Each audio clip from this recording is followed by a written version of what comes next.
All right, let's go ahead and get started. Are we broadcasting / recording? Yes, we are.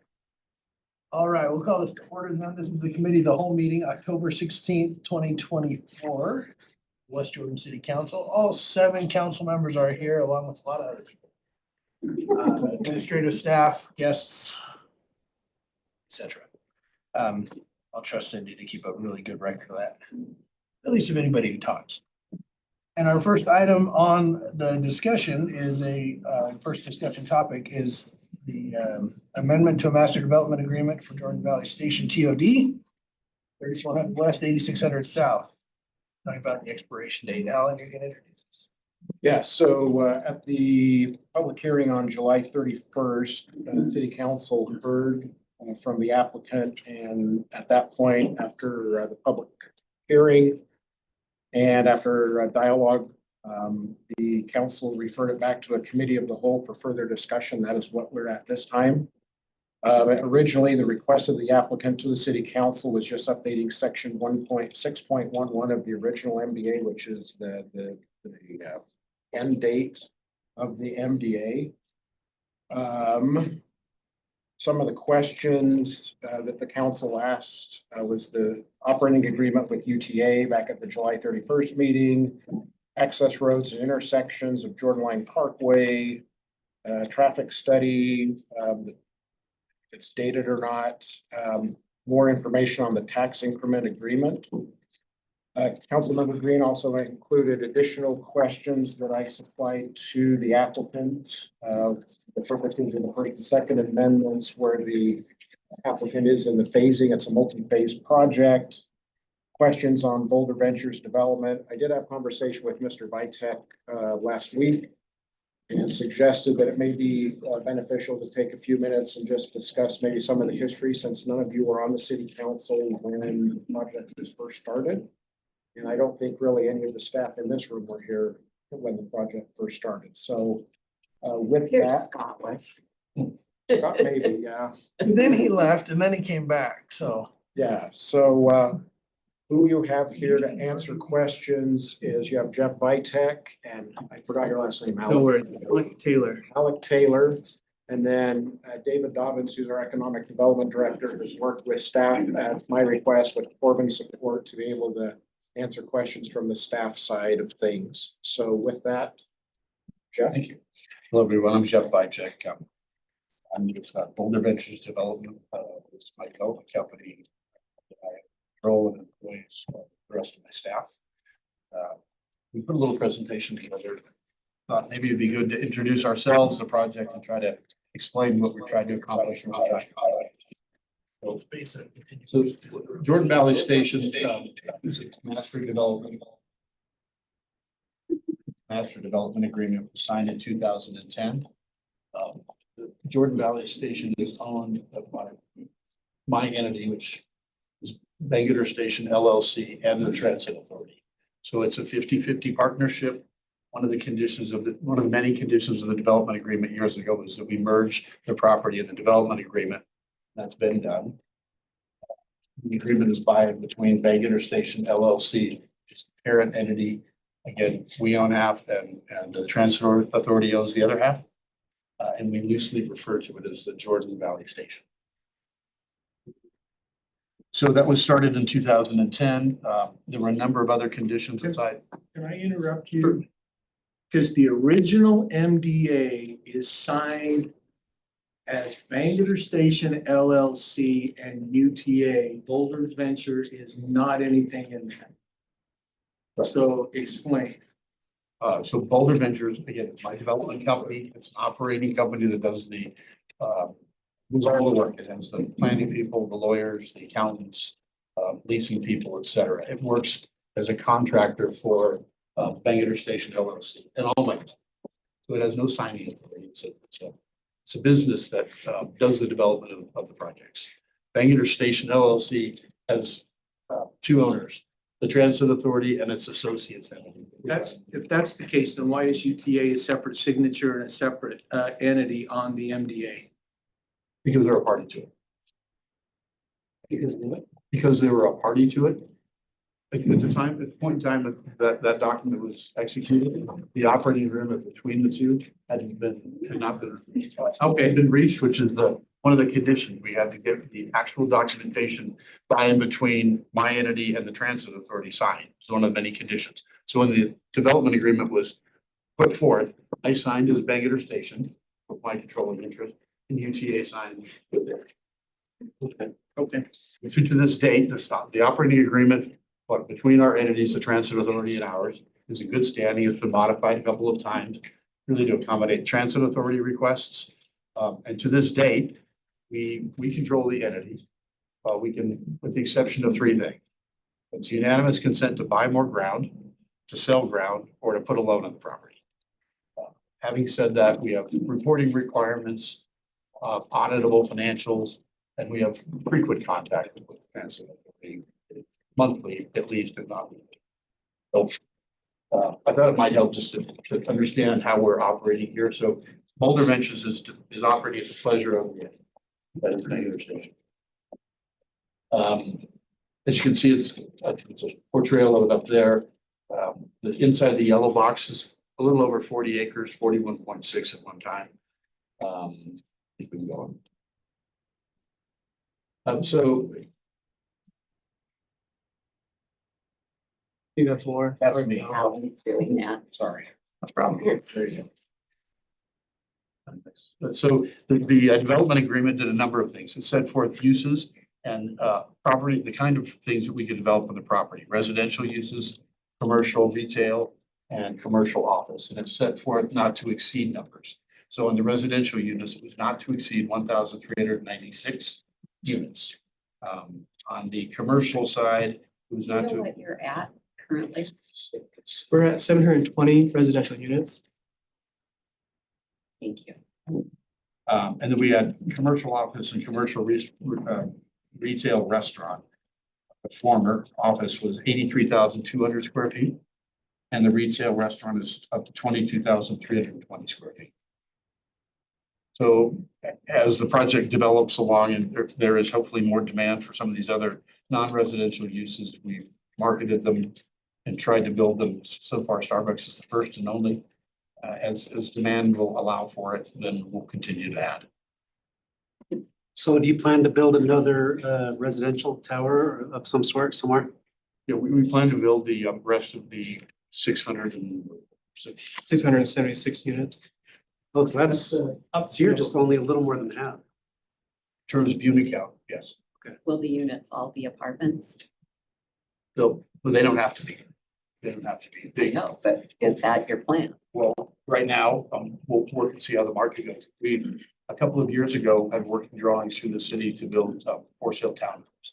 And there were some challenges with some fire exiting and some private water lines that were required from an engineering standpoint that made it unattainable for a for sale product. So if we can, we'd like to have some home ownership, but it's market demand what's achieved.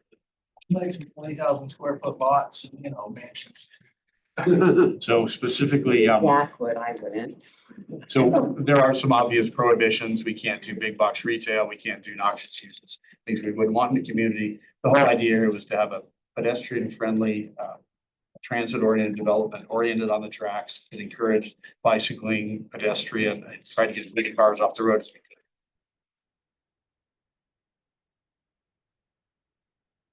This is just to show what we kind of started with about 2010. You can see the where the old South Wire was coming off of 3200 West.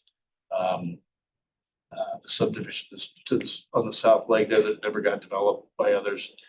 About mid-span is the infrastructure. It's about 2014, but a good portion of the roads have been built and dedicated to the city, roads and sidewalks, and the parking structures, the station. And at this point, the water, sewer, electric, and stormwater have been all connected and dedicated. Remind us, does UTA own the parking structure or have they turned that over to you? UTA. Okay. Yeah, it was a federal grant, and so it needs. Right, because they wrote that documentation. first. Yeah, Does it, but you have people who live in the apartments that use that parking structure, right? correct. Yeah, there's a license agreement that allows them to do it. And how many parking stalls are there? There's about 1,200 in total, and 854 of those are dedicated to the UTA tracks. So when I go over there to drive over to there to use it and residents are parked there and there's nothing left. How does that work? It's never been the case. I mean, it's so overbuilt. There's so many excess parking stalls. At best case in a year, it's running 40% average. So, but they do commingle. There was a time when there were areas segregated for the two of our Novi apartment buildings. They were actually cordoned off for security operation. They didn't function well. The transit authority needed some better ingress and egress. So we took it down. The downside was that people commingled, but it seemed to work. Can I ask one more question? Yes. You see that street that's a circle? It's Yes. not, I don't think it's in your development. Yeah. But they told me that until you've got stuff, they can't build there. And those neighbors are not happy about that. The They would subdivision, like those homes built. yeah, so You know anything about that? well, I know I've tried to buy it several times. It's kind of an eyesore and we tried it very much to buy it and then come to you and see if we can incorporate it in for the rest of the development. The owner was unwilling to sell, bought the land, got the improvements done many years. See, it was done before we even started in 2010. There's this pretty significant grade change along that boundary of the property. Part of our improvements were to put the Bingham Trail in. So we did that. So it's asphalted and cordoned off for pedestrian use. So to cross that now and to bring it in, that property into the development, really challenging. But we tried pretty hard for years. Why would those residents feel like it's on you to get them so that those homes can be built? They feel like the infrastructure is not there.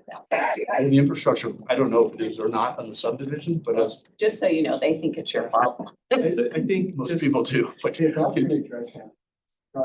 So there is a sewer issue, right? Jeff indicated there's a grade challenge that, I don't know the details, but the engineering department did indicate that there was sewer issue with draining those lots, so.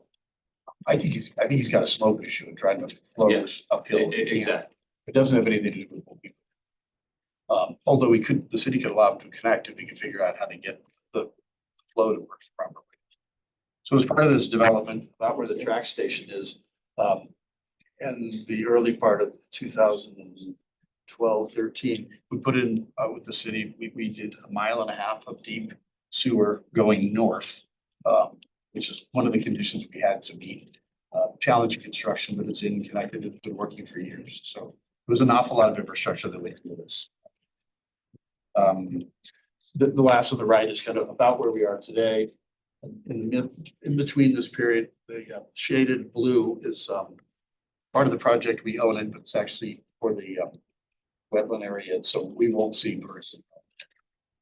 So it'll be open space.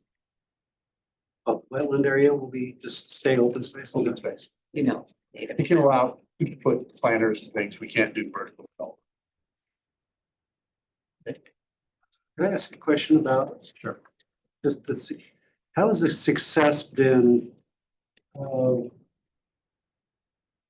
in this development of allowing people to eliminate a vehicle? I'm assuming most people still own vehicles, but maybe I'm wrong. Maybe that's been more successful. Can So you over talk about time- that a little bit? So over time, when we started the project, we actually helped the TSOD zoning for the city. It was a bit aggressive in my thought process at the time. They were saying fewer than one parking stalls per residential unit, which may have worked in Denver or Washington DC. It wasn't going to work here. So we built a much higher ratio. We've continued with a higher ratio than required by the city code. But is in each of the communities, in each of the 4 buildings, there's a surplus of parking.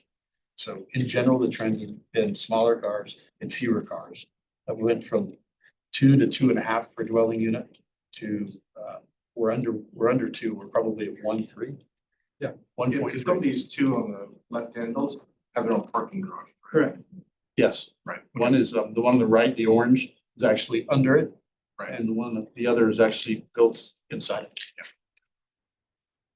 So you didn't anticipate that everyone would give up their cars because that was realistic.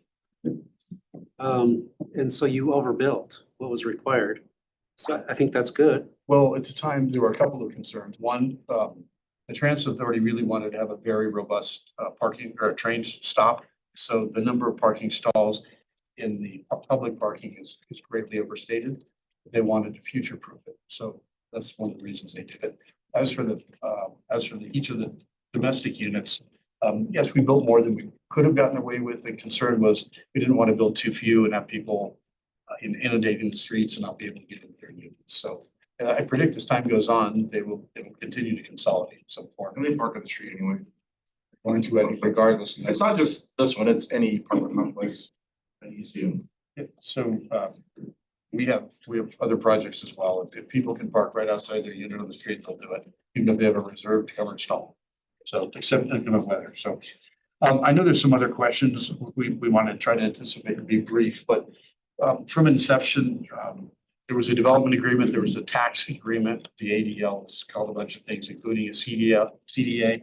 I've done a few of these. I did this with the district. Ours, just to point out, is a post-performance incentive.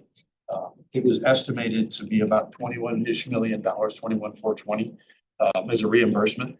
That was based on bids and best guess when we had to execute. Today, we spent over 26 million in actual expenditure.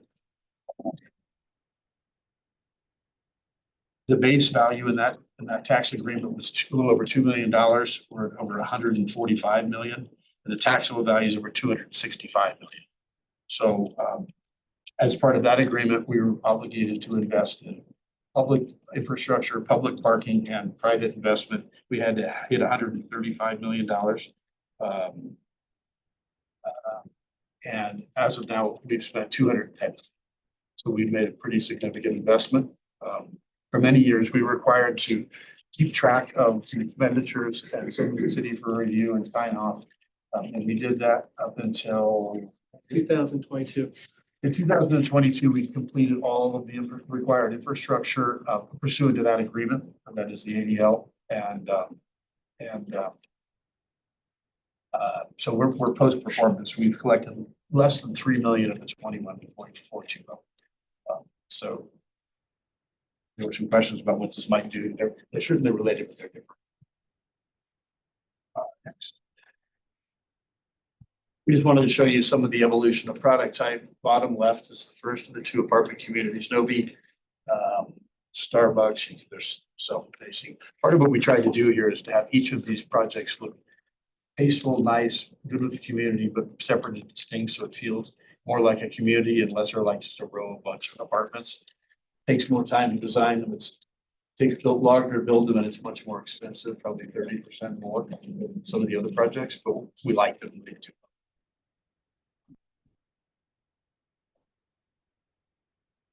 So this is intended to show kind of the totality of the development. You can obviously see what's been built, the infrastructure that's built and dedicated, the wetlands. And so it's the green area, the green inside of the yellow that would be affected by this extension.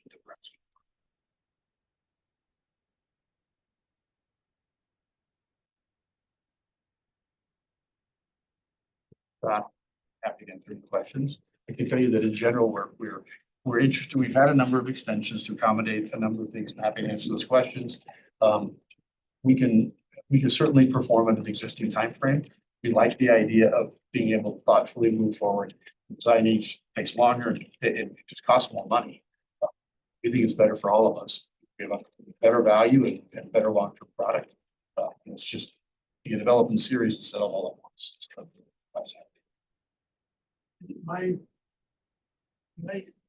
question after the history lesson, which is good, is where we are now, right? Under the existing agreement, what does the immediate future look like? Let's call it the next 5 years.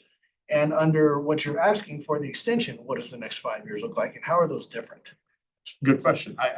So this is all precipitated by me asking Alec to go make an application for an extension. It had to do with late last year, me going through and looking at capital allocation budgets, time and resource budgets internally, where we're going to spend our time and money, which projects, including Jordan Valley. And so given the time constraint of the 2029, or by the September 29 deadline to continue developing series projects that take 2 to 3 years from gestate and get built was going to push us out beyond the 2029 timeframe. So in order to try and continue to build this kind of high level product and more bite sizes rather than something a little more uniform, I said, let's see if we can get an extension. If we get the extension, then I can allocate more capital and resource to these being a little more separate, unique, and anything nicer. And if not, we understand it, we'll respect the agreement we have, but then we'll build product and comply with all the agreements. We just think it's better to have it be more unique and kind of a higher quality building. And so that's really the concern, and I might be brutally honest, but I was one of the first people who moved into Novi. And it was awful. I had flooding, everything was falling apart. They moved me into a new unit, everything broke again, everything fell apart. My car was constantly broken into. The garage doors that were supposed to be secure were broken, never fixed. The amenities never came along that were promised. And I couldn't wait to move out of that. It was so poorly built, in my opinion. That's what concerns me big time, is you say it's quality, but it was one of the worst places I've ever lived in my entire life. And I grew up in the military and I've lived all over. So that's, to my brutal, honest opinion, it was a dangerous place for me to live. Sorry. So I come from a very negative view when I'm listening to this because it wasn't high quality. Well, okay, I hear you. I'm sorry you had that experience. I know it all too well. I get a call in the middle of the night in the first of the two buildings. We were 35–40% occupied. It's freezing cold. Yeah, I was in the first building. Yep. And you had a call in the middle of the night that we had massive flooding. Yep, I was one of those. I lost a lot of stuff. And then they moved me to the second building and everything fell apart. So it was a bad situation. We hired Kier Construction, who worked off a set of drawings. They did a design build for plumbing and mechanical and electrical. Unfortunately, it's Utah Mechanical Plumbing is huge. And when they installed the plumbing, they inadvertently didn't put enough tolerance in for PVC expansion and wood expansion and contraction. When the vertical PVC plumbing stacks that carry all the sewage out were installed, and they penetrated through the slab and go into the ground to hit the main line. There's supposed to be a tolerance between the pipe and the concrete that allows for some foam to allow for some flexibility. They inadvertently missed that. So it was a massive problem. We did the best we could. We got hotel rooms and hired as many people. None of us got a hotel room. I can tell you, I spent a lot of money on hotel rooms. Yeah, So none of it us was a got bad it. situation. We did the best we could. It was a construction issue. A construction company ended up spending a lot of money. We spent a lot of money. It was I still believe it to be a really good project. It had construction issues, and that happens from time to time. Sure, it was inconvenient. We knew that, but did the best we could. It necessitated 11 drywall cuts and 270 units, and everything be inspected, reinstalled. So sorry for that. I still do know the cost paradigm. At the end of the day, if we build some things elsewhere in the community, there's some that are pretty close to us, and are willing to just put stucco around things and it'll comply. We think that these look and function better. Certainly, I heard the comment about amenities. I don't know what was promised. Certainly, if we promised it, I can tell you we'll do it. Because I know our budget's and I know we spend. Way back when, 2010, if I remember forward, everything in the press is touting this as a model track station, a model POD. This was gonna be the next best thing to sliced bread. And yet we're 15 years later and you're not even 50% done. How do we justify that when this was touted? And I'm gonna tell you, I believe part of the $21 million deal to subsidize the TIF and everything else was because there was an expectation that this was gonna be a model TOD, and it has not turned out to be a model TOD. And I'm wondering why. Well, I mean, I read some of the press and I can see it here. We certainly, aside from potentially answering a reporter's call or not seeking that kind of press, promoting it, so it wasn't us. We actually think it's an example of pretty close to model TOD. If you look where we started in the slide, the old Southwire buildings with corrosive stuff in the ground and a toxic site. To have $210 million invested in it, the kinds of infrastructure, I mean, we certainly didn't need 1.5 miles of deep sewer off-site. There were capacity issues, and part of that was kind of lumped into the project so that we could help solve some infrastructure problem. Unlike other CDAs I've been involved in, where there's actually an incentive component, there isn't any incentive component here. This is us spending money post-performance. We spent $26.5 million. The estimated cap is 21.4, and we've collected less than 3 million of it. So we would love to have done an incentive deal that's different. We actually take pride in it. We taken a site that was zero producing with less than $2 million in tax value to where it is today, put in trails, roads, sidewalks, enhanced landscaping that's wider and deeper with significantly more tree vegetation in the landscape mediums that we put it in once, we put it in twice, and we pay the city an enhanced maintenance fee to do it. We can't, it's public ground.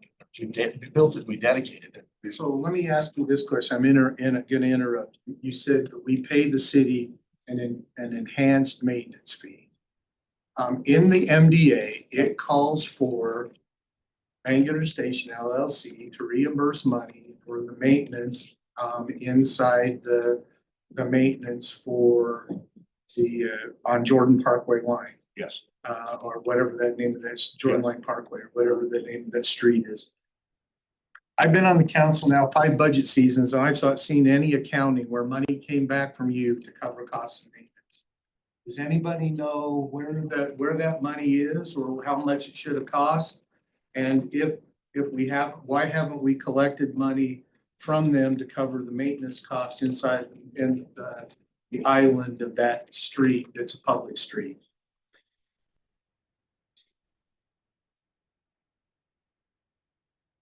Anybody know? I haven't seen any money come in. Anybody?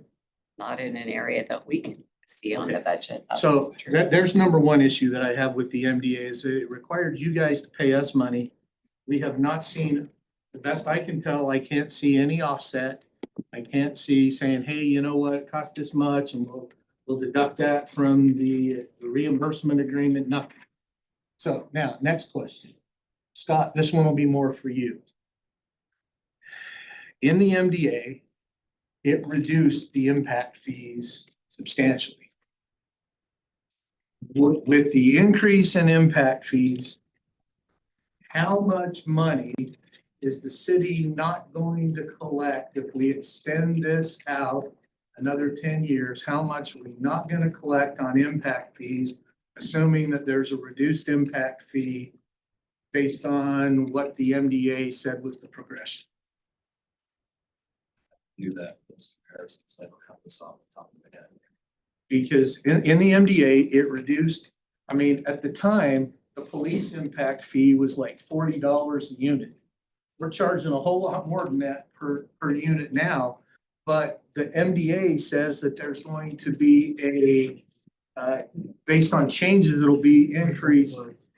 Before I even think about voting on this, I'd like to know what the impact fees they are going to charge.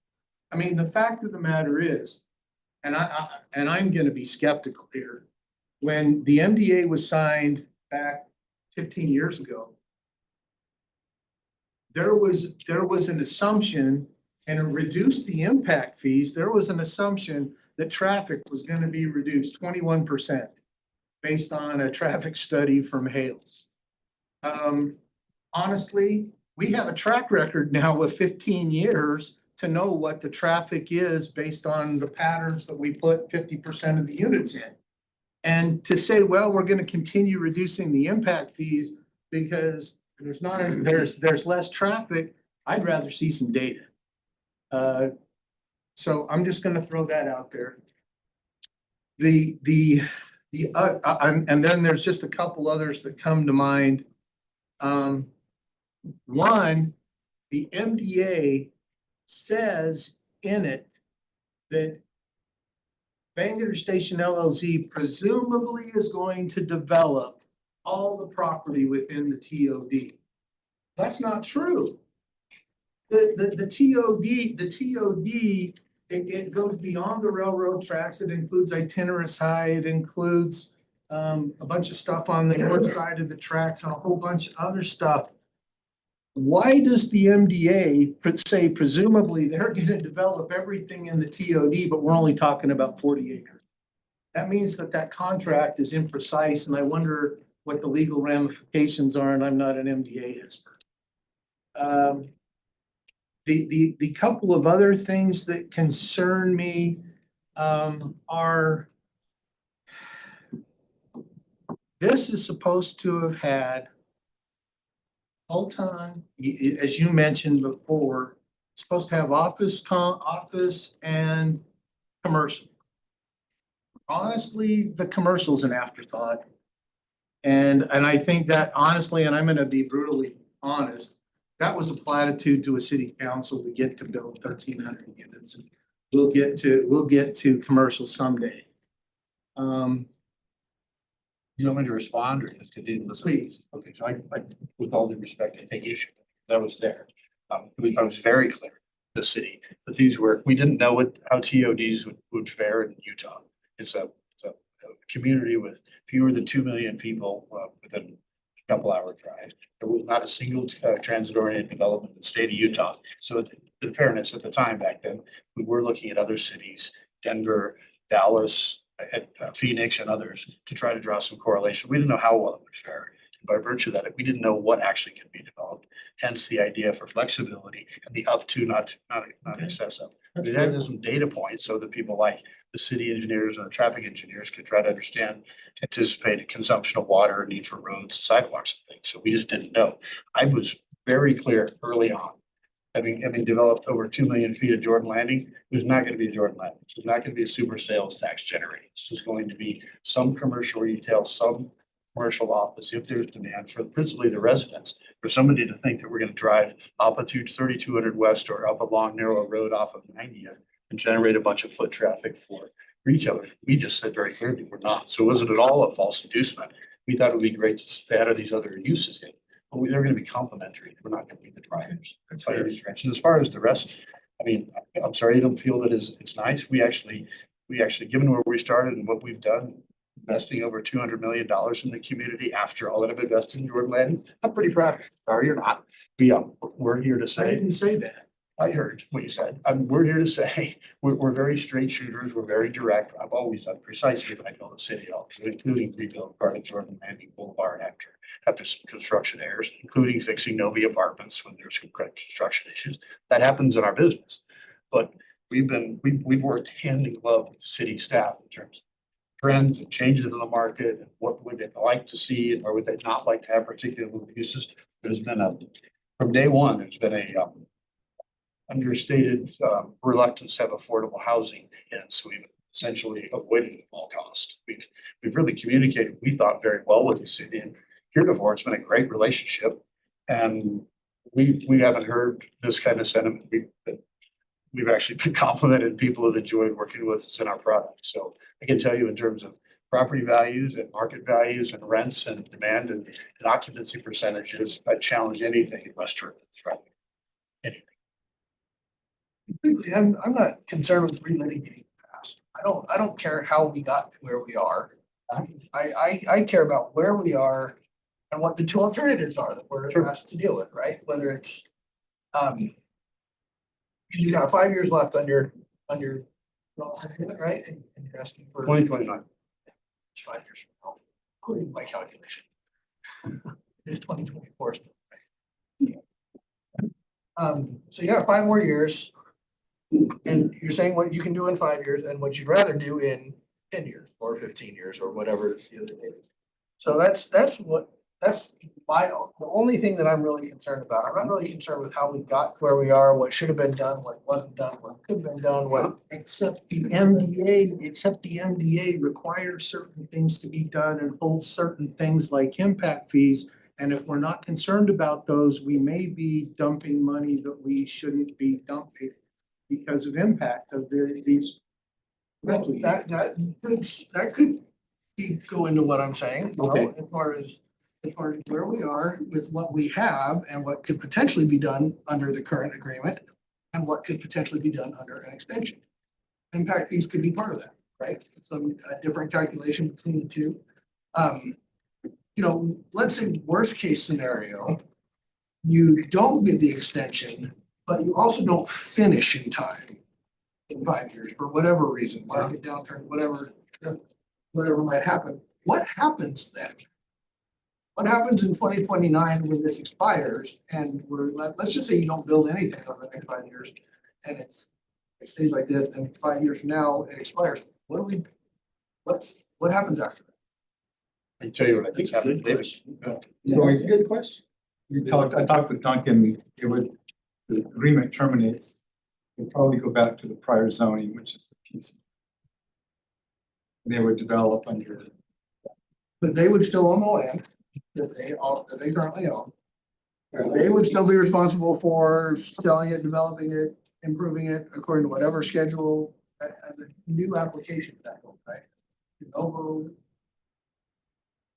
new thing. Well, I think we'd start new. We'd be back in front of you with a plan and face this and see how compelling it is. And if it's in the city's interest, it'd also be under your hypothetical, we'd be partially complete in master plan community with an entirely different set of zoning guidelines, restrictions, et cetera. We could do it. That was the reason I'm here, is that I was looking forward, trying to be prudent and responsible, saying what's in my interest, what's in the city's interest, so that I can allocate time and capital to architects and engineers and designers to figure out what our plan moving forward is. And so with more time, I can be slower and more thoughtful. We're not trying to drag out, I'm not doing this for impact fees. We were advised that please don't make any changes to this other than the duration of time and acknowledgement that the requirements have been met. That was it. And I'm generally a free market guy, right? Like you would have built more faster if there was more faster demand. For, Actually, you know, and I could just interject. I would have built more faster if I wanted to build a quality and a design that was more affordable. I could have probably made more money, but long-term, I would rather it be something I'm really proud of. I've been doing this since 1990. I've developed in 13 states. I'm actively developing around the country, and everything we touch and build, we think we like it. Different opinions, of course, but I could be happy to show you some other projects. My general rule is I've got to really like it, whether I own it or not, 20 years and I drive by, I want to be proud of it. That's what we're doing here. I can absolutely comply with every requirement of that agreement and build every single unit and get it done in 5 years. It's going to look a lot more homogeneous, and I don't think anybody wants that, including me, which is why we asked for the time. That was it. I admit, I don't drive through here very often. Occasionally after a meeting that I go to a lot of meetings at the hospital, and occasionally I'll come out, I'll go out to the northeast corner. And I like when I drive through it. I think it's very attractive. It's very nice product. It's there. I think the neighborhood is nice. The setbacks are nice. The open space that's crammed into there is effective and it looks good. So, into Mr. Green's comment about the areas and why we're the anticipated, I think it's a word that was used, developer. Back in those days, there were prior city officials and legislators that were in a partnership that owned the property, anticipating a station. Unfortunately, they lost the property in foreclosure. They lost the zoning. I almost bought this very land on the courthouse steps standing next to the transit authority, and they asked me not to do it. It needed the station, and we had to, instead of me buying it and coming to the city, they bought it. I had to go through an RFQ and an RFP process. We won unanimously. There were city officials on it. There were UTA board members, and there were people at large. Back in those days, with all the energy and effort we spent to try to get the zoning for the city and this concept of transit embraced, it seemed logical really to the city, but back then, rather, it wasn't my request, that the other areas kind of adjacent and touching it would potentially create a larger community and would kind of benefit by what we knew. It's not, we don't have any obligation. You don't have any obligation. I think that's frankly how the decision was made to let Copper 87 build just to the west of us and connect all the infrastructure we put in, I think. Under that theory. I'm not doubting what it looks like. what I'm looking at is the contract with the MDA. And I see impact fees reduced. When we have an apartment complex that's gonna have 1,300 units, and that's gonna have the greatest impact we need for open space and parks. Yet and apartments always have a higher rate of police, and back then, we were charging impact fees of, like I said, I don't know, it was super cheap on impact fees for police. And honestly, that, we're using an agreement that is 15 years old, saying, let's just keep the impact fees at some magic trajectory, and we don't even know what those are. We don't even know what those are set at. And so I have a hard time saying, let's do the agreement when we don't even know for sure what we're actually signing for. Because all we're doing is updating and saying, yeah, the old terms are good. The old terms are, super low, and impact fees have probably changed 2 or 3. And we're going through them again, right? That was part of the planning commission meeting last night, was new impact fees. And, and they're gonna go up, and how much are those gonna be reduced by, or are we using the 2010 version? Or, they were set until 2015 plus an increase. What's that gonna be? I can address some of it, if you don't mind. The theory was nobody knew what they were going to be, and nobody knew what these transit developments would consume, police or otherwise. Police, cars, education. It was widely kind of agreed that in the transit deals that there would be lesser consumption of educational needs, which is why the Jordan Valley School District participated in the tax increase. Having said that, the formula was pretty simple. They took 2010, what the fees were lined up across as decided by the city. Waited until 2015, looked at the percentage growth of each of the line items. So it went from, okay, and then it established a base year. So in any year in anticipatory and moving forward, whatever the city's then current impact fees were per line item would have some modest discount above the base year.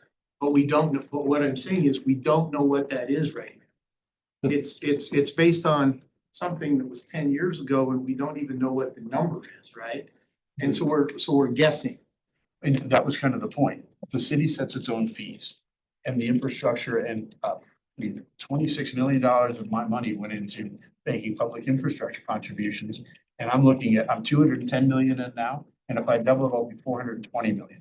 I had to have some parameters for it. Zoning compliance, what mitigations I'd have to make, and what the cost paradigm would be, given we didn't know exactly what we were going to build, or a multiple year project would be feasibly not doable. So that was the theory. I'm not telling you it was right or not, but that was something we worked collaboratively on. And the growth factor as against the discount rate as against any particular line item was based upon the city's own setting of the numbers, not us. We don't know what that discount rate is right now. And so Right now, so the city's impact fees currently as of 2024 are 7,100 a unit under impact fees. And our adjusted rate for Jordan Valley Station is 6,400. Those 700. Oh, the humanity. What's that? I said, oh, the humanity. So Sorry. Was $700 a unit. I mean, in this case, we're done right now, $700 a unit for fewer than 700 units. the other concern I have is the master development agreement specifically called for an intersection there on 3200 West. That's not been built yet. The intersection's built, the signals. The signal's not. Correct. Correct. It also called for a right-hand turn at Han Drive. What phase are you in? Well, phase is an interesting word. So by virtue of, I think the question you're asking, why have we made the right turn lane? In that case, the example of the phase is phase 3. And it's, all right, keep looking up there. It's the top right corner where Han Drive and 3200 West connect the northeast corner. In that agreement that talks about that right turn lane, it's when that corner develops that we have to put the turn bucket in, and we will. We've been for years now trying to buy building and the road, private road, public road that we turn private across the street, the polling building. It is, I mean, Han Drive is a public road. Yeah, I'm sorry, I misspoke, but At first, it was actually half of it dedicated, but nonetheless, it's kind of undevelopable, unusable property with Polly. So we have not developed that parcel. We can do it. When that parcel develops, we're happy to put the turn lane in. We've been hoping that we'd be able to acquire it, come back and say, does it make sense to just make all this one and do whatever improvement is necessary? But as to your question, phase 3 as it relates to turn pocket is that parcel not been developed loosely by phase, I guess, we're 6, 7. But that's what I would call it phase. I think there was something else I didn't answer. The traffic signal. Our traffic engineer said it's warranted. I know there's been discussions about it, but the MDA says it's basically the call of the city's traffic engineer. He says that it's warranted. So we're happy to build a signal whenever it's necessary. We do what we always do and pay for traffic studies.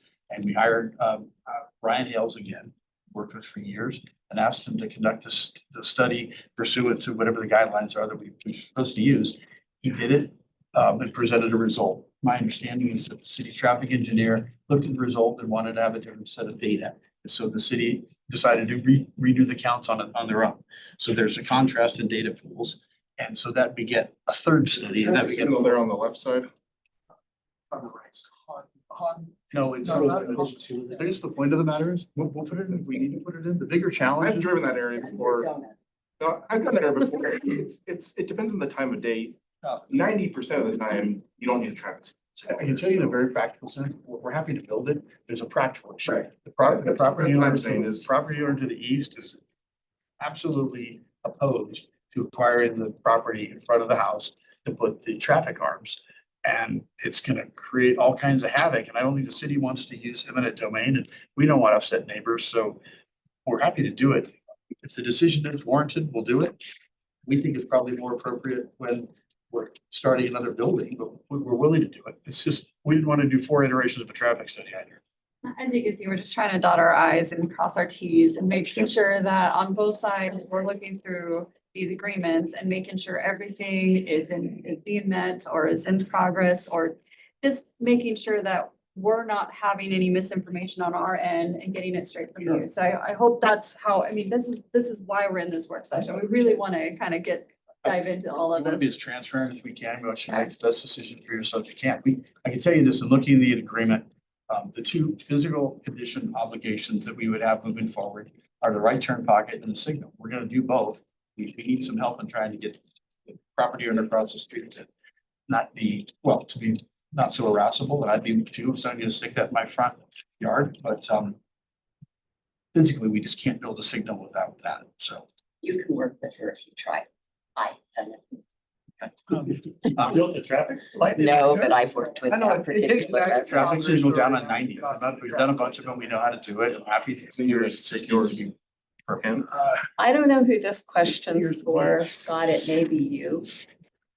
On page 9, it talks about the trails that Mr. Bycutt's brought up. But it says that they'll build trails that will work with our trail system. What exact trail system is a trail in here going to connect to? So, I'm sorry, go ahead. Oh, so one of the obligations was to build some trails, and we've done them and sidewalks. The most expensive was being able to the trail in it roughly, see where it says wetlands? The asphalt that goes through the brush. Yeah, we had to actually trail. We had to put, But that's what you're talking Yeah, about, right? that was some of them, but they wanted to connect 3200 to 90th, and but we thought that was a circuitous way to go. It was on the map, so we dedicated it. But the question is, how does that, it talks about how it's going to work in with our trail system. Yeah, as part of the trail, the city's trails master plan had a trail system loosely associated with the Bingham Creek drainage. And so that's their portion, and it is built. So as long as they run across Bangerter, they can join this one. There, That's one of those, I mean, we had to comply with the trail system, and it really was the city's decision on where they wanted, how it wanted. there's a We're gonna raised do speed asphalt, we're gonna do table. concrete, we're gonna do Exit. gravel, but we did what the city wanted. We believe it's all compliant with that. I agree. I was just curious how that No, I think her comment was more directed at the city saying trail system. That's why I That's under the thought. cities. Yeah, Not, that's under the it's city definitely section. not complete, but their portionate share. I just don't know how it's going to connect. I don't see the vision. We can bring that back at a future work session. Not germane to this one. All right, my turn. I'm gonna jump in now. You can jump in. I have You more can jump in questions anytime. after. I don't feel like I've had a chance to yet, so I'm gonna jump in right now. Jump in. So my thing is, let's move forward. This place, the area outside there has been empty and not developed for, what year did, Novi open? 2017. All right, so we're looking at, doing the math, 7 years. And every time I drive by there, because I go to the hospital as well for meetings, I'm thinking, when is this gonna be done? So my whole thought process here, as a city council person and as a citizen is, let's move forward. The areas that I can see up there in the green that can be developed, it looks like there's room for maybe, what, 3 more apartment complexes? Maybe 4 if you wanna squeeze another one in. So I'm okay with that. Let's move forward with that and make it work. One thought I had, and this is just one person saying this, is can you come back to us, because it's a 10 years from 2029. So we don't have to have this done tomorrow or next month. You know, we could do it, first part of 2025. Could you come back to us with a, hey, this is what we could do in 5 years?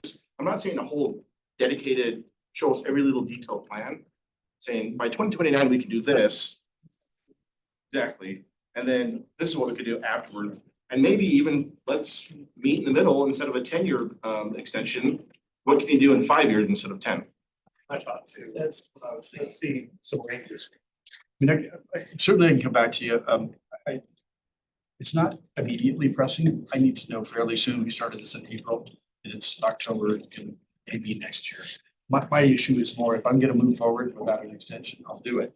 Once I launch that, I can't really change it. So I can tell you, I can come back with a sketch pretty quickly. And show everybody what would I do in general in 5 years versus what I would do. Option A and option B. Yeah, I'm gonna show you concepts and it's not engineered and there are all kinds of other issues to deal with, but I can show you, I can tell you this, in general, you're gonna see much more rectangular buildings. You're gonna see far less finish. They're all gonna comport with setbacks and landscaping and everything else. But like them or not, all of the expensive finishes that we have on our building and elevation and relief things that are in the building to make them separate and unique and lighting and such is expensive. And on a rectangular building that doesn't look, I can't dress it up to be interesting enough, but they're affordable to build and they'll rent and they're a lot cheaper. It'll save us a lot of money. It's I don't also think it's save good for me. renters money, right? Say that. It also save renters money, right? It'll be a lesser affordable So I product. mean, that's not necessarily a bad thing. I'm not opposed to it. I just don't, to me, if Any direction. 1,396 units, it was a calculated risk to do it the way I've done it. I still believe it's the right choice. You're looking at the community, you see the buildings, whether you like them aesthetically or not, or had a good or bad experience, it will look like a community that you're gonna want to keep for a long time. In fact, a lot of people don't drive through. It's a good thing for a residential community. It keeps a bunch of commercial traffic out of a place where people are living. So we like that. We think it will be better for all of you long term. It'll develop a lot more sales tax, or pardon me, property tax revenue. And generally the renters that we get in these kinds of projects tend to have fewer problems with police. They just tend to be a more stable working class tenant, and we like that. Having said that, I built very affordable apartment projects, and they look nice. They're just not nearly as intricate as these, and they cost a lot less. And yes, we can charge a lesser rent. So I'm open to it. I think you have a good point about, especially, this is very anecdotal evidence that I am drawing from, but I've been on a ride along with a police officer and he said he always goes through this place because the police are just constantly being called in this area. Part of the problem. Yeah, is the homeless. Again, it's anecdotal, so I can't. I'm not surprised. Whenever you cluster density, you're gonna have So- issues. If we drop the level of the product, maybe police calls go up even higher. We're speculating, but I think it's pretty logical. At the end of the day, right now, we're in an economic environment where we and every other of our competitors in the multifamily space is adding massive concessions and reducing rent. And there's a direct correlation when we give somebody 12 weeks free rent as an inducement to come in and rent space, we knock off rent, our collections skyrocket, our bad debt percentage exponentially increases. And frankly, the caliber of the tenant, as judged by how much damage they're doing to our buildings, kicking holes and drywall and tearing stuff apart, it goes up by a huge factor. So that's not true about everybody, but in general, the caliber of tenant we get falls pretty rapidly. And I own some apartments that are, they're wonderful, but I don't want to live in them. And they're in places they were 20 years ago. So they haven't aged well in different states, but it's a pretty direct relation. So I don't want to oversimplify your request, but I want to try and restate it from what I feel like I've heard, so that I know if I understand or not. Sure. It will make it easier for you to produce high-end product with more architecturally interesting design if you are given additional time, 5, possibly 10 years additional time, versus being required to finish the project within 5 years. And that's the only reason I can find so far that you're asking Yes, yeah, for this it- extension. Are there other reasons? Conditions that affect this. So we can only build so many units of this kind of higher quality, more interesting. You just can't build them all that way. They lose. If you get too many of it, it just loses the whole purpose of doing it. So They're all special, none of them are special, right? Kind of, and at the end of the day, to build almost 700 of them and claim them to look different and unique when they're really all, it's not gonna look the same. So I still think the way we've done it is the way I would do it. And it takes more time because instead of designing one box and doing it 6 or 7 times, you design 5 or 6 or 7 different boxes. They each take the same amount of time, and one building costs as much to design as one that replicates it 5 or 6 times. So it's we actually make less money when we do it this way, but it's something that holds its value long term. We're not having to reinvest and have it beat up so much in a short period. So we think it's better product long term. If we were just building them and flipping them and not building those so we would hold them, whether we do or we don't, it's cheaper, but they don't hold up as well. We think it's in everyone's interest to do it. Without debating the point, I can tell you it's a lot more expensive, it's a lot more work, it's harder to build, and we think it's better for long-term hold. So the reason it's not been completed yet is market conditions. In part, you're talking about, we're 210 million in, the costs are going up, so we'll be pushing 500 million by the time. It's a lot of money. So when you go and you try to capitalize this, you put money in your lenders on. At some point, the numbers get so overwhelming, they say, why don't you build something smaller so there's not as much exposure? So I kind of get the feeling like you have other projects that are higher priority that you're trying to push capital toward. Maybe that's not my business, but well, we do have other projects, I certainly do, but it's not a matter of pushing capital toward it. It's really, generally, these kinds of projects have between 200 and 300, maybe 400 units. They really don't go beyond that. So if you're going to mass produce a number of units, I've done it before.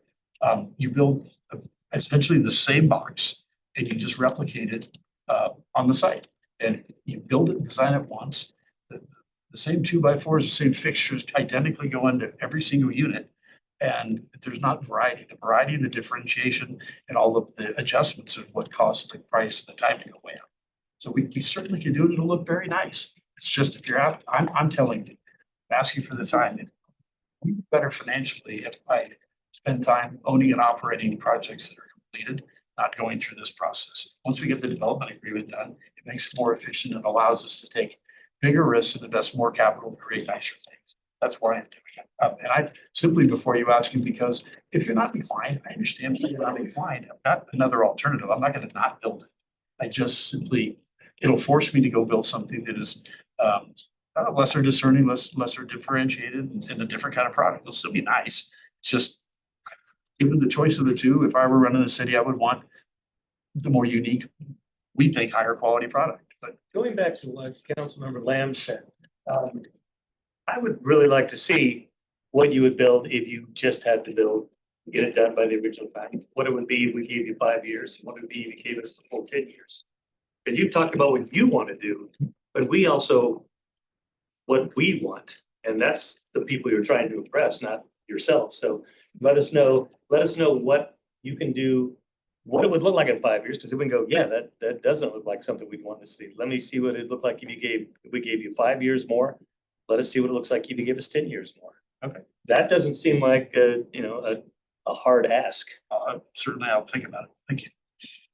Are you willing to make any concessions for an extension? Like go to our current impact fees, pay the current impact fees as opposed to the discounted impact fees?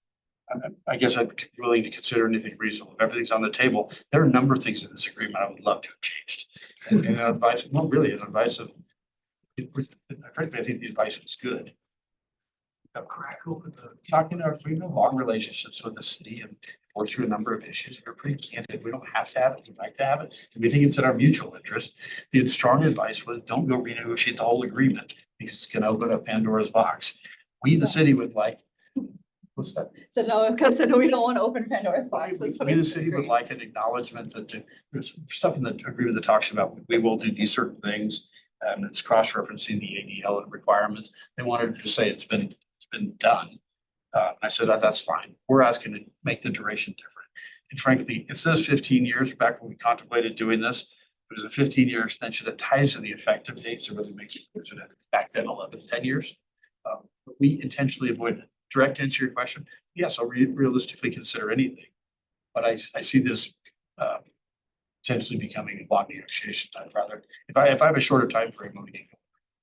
And the other thing you said, you're looking at what market demands, what the market in Utah demands right now, and what our governor wants and our legislature wants are single family and on small lots.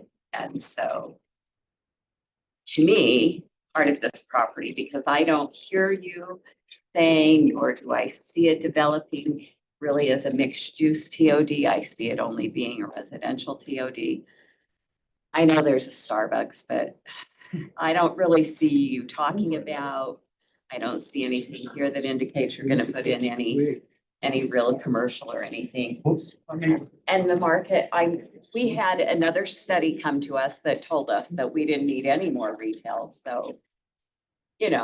I disagree with their study and told them so, but. So to me, I feel like I'm just going to have more apartment buildings. You have to know I live close enough that my neighbors complain about looking out at your apartments because what we see are your AC units. That's all, and I know no one has a right to a view, but those apartments block their view and I hear about it Beautiful. at the mountains. When they built the Buildings newest obstruct set. views. It's view to a kill. First of all. But- So that's what I'm telling you is what currently in Utah we need is that type of housing. My neighbors. And the other thing for me is, I don't want to open up the whole thing. But I have trouble giving an extension without the city getting anything in return. Do you think And it's I- fair for me to give an extension on the money on the tax, so I get my $26 million back? You made the deal. I agree. That's kind of- And we can still have to pay you more according to Jeremy. So, Pay more than, I have to look at it. I think you're covered. I don't think it was. I have a quick question. I've got a message from a resident that they're now being charged to park there. Is that true? there's parking charges at Upper West and Momentum because they don't have public garages. There's UTA's public garage is tied to the Novi project. I don't know which project you're talking. Novi. Yeah, the Novi garage, parking garages are being charged for, they can only park on the basement or first floor and that's it. Well, they were always only allowed to park in the basement. That was the. That we cordoned off we fenced it off and then we took the public parking space and we fenced it off, so there was a separate entrance dedicated unique. Yeah, I remember that, That but, was. but now we're charging parking and over at Novi? So the We're not, obviously. No, I just want to get this A clear resident because, Novi is telling you they. yes, yeah. They probably are. I sold Novi to a California family office some years ago. Really, the parking arrangement went away between Novi, the transit authority, because the transit authority went. So You just brought something up that I've got a question on. is if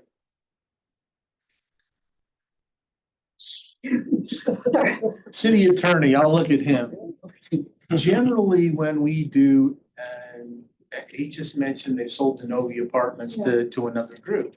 Generally, when we do an MDA, it has to include, if it's in the middle of that 40 acres, all the property owners have to sign off on it. Because that's part of the MDA boundaries. So how is that going to work if we say, wait a minute, they're developing the 40 acres, but Novi's not part of it now because, but Novi's in the middle of it. So I'm wondering how that's gonna. Because typically, I mean, we had that with Jones Ranch, if you remember, or not Jones Ranch, Wood Ranch. We had to approve the master development agreement before somebody donated some property. We won't go any farther down that road.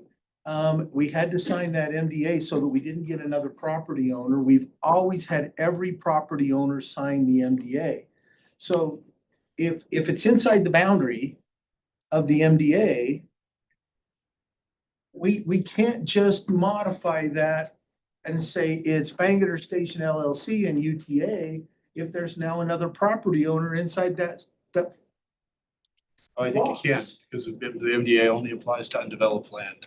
In fact, only can see about developed.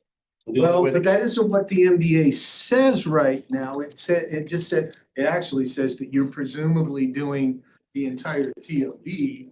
And so if you're going to, all I'm suggesting is that if we're re-looking at the MDA to get this precise, maybe it does just need to say exactly that. This only applies to the undeveloped land in the boundaries of the MDA.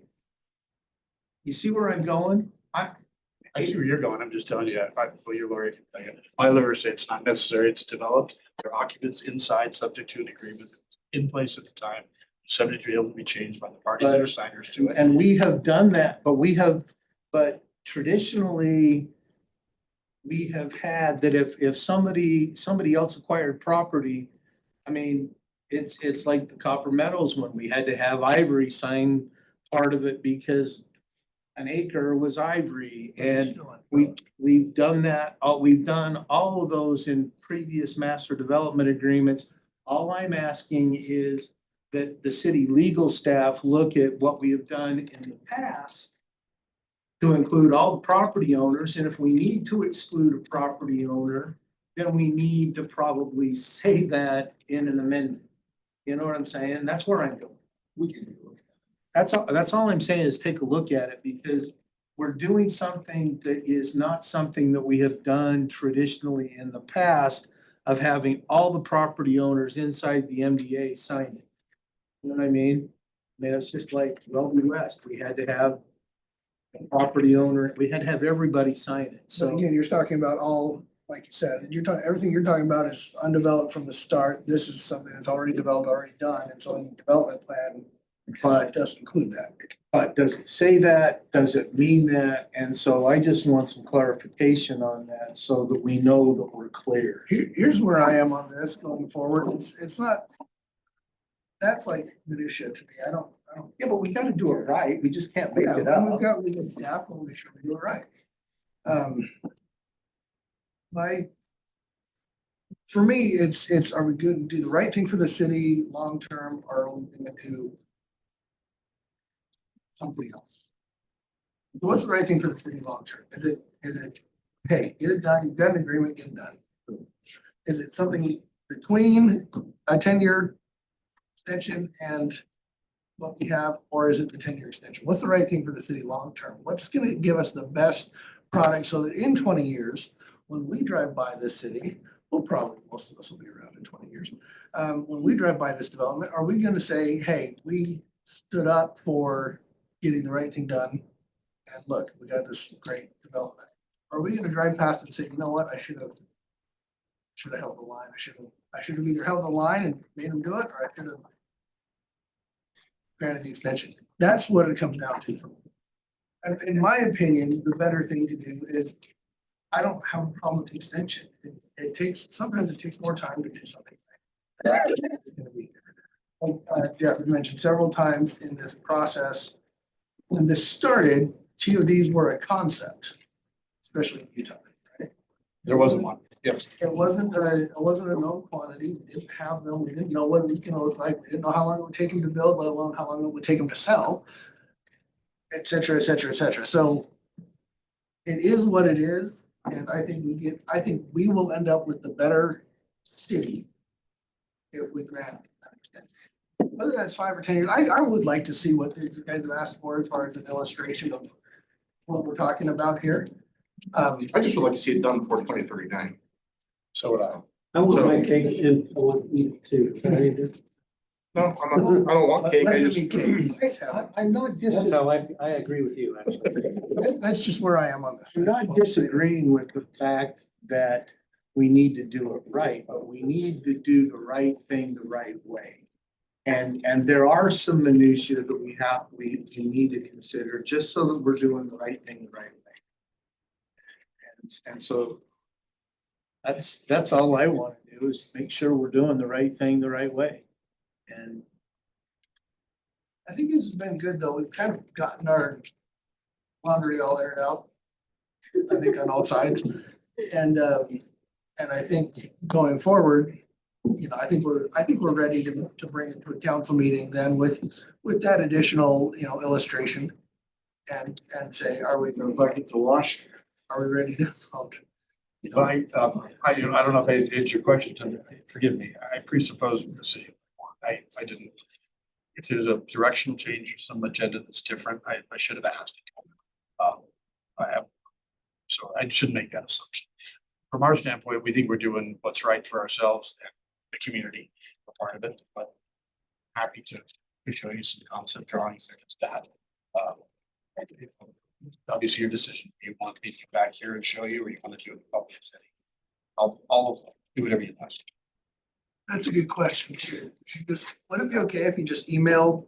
I'm just concerned, I'm These sorry, I'm illustrations? just concerned that when we get into a major public setting like that, I'll do it, but somebody raises an issue that's very personal to them, but not necessarily in keeping with what you have to decide, the meetings. I'd rather it come back here. That's my I preference. can have something to you within, how often do you meet? Work session like this, it's once a month, but that's gonna change after January. Well, So if I can just add, we have some light agenda, council agendas in November, December, so you could add a work session if Jeff is able to get something we sooner. can do it almost any Wednesday from now until Christmas. I can have stuff done,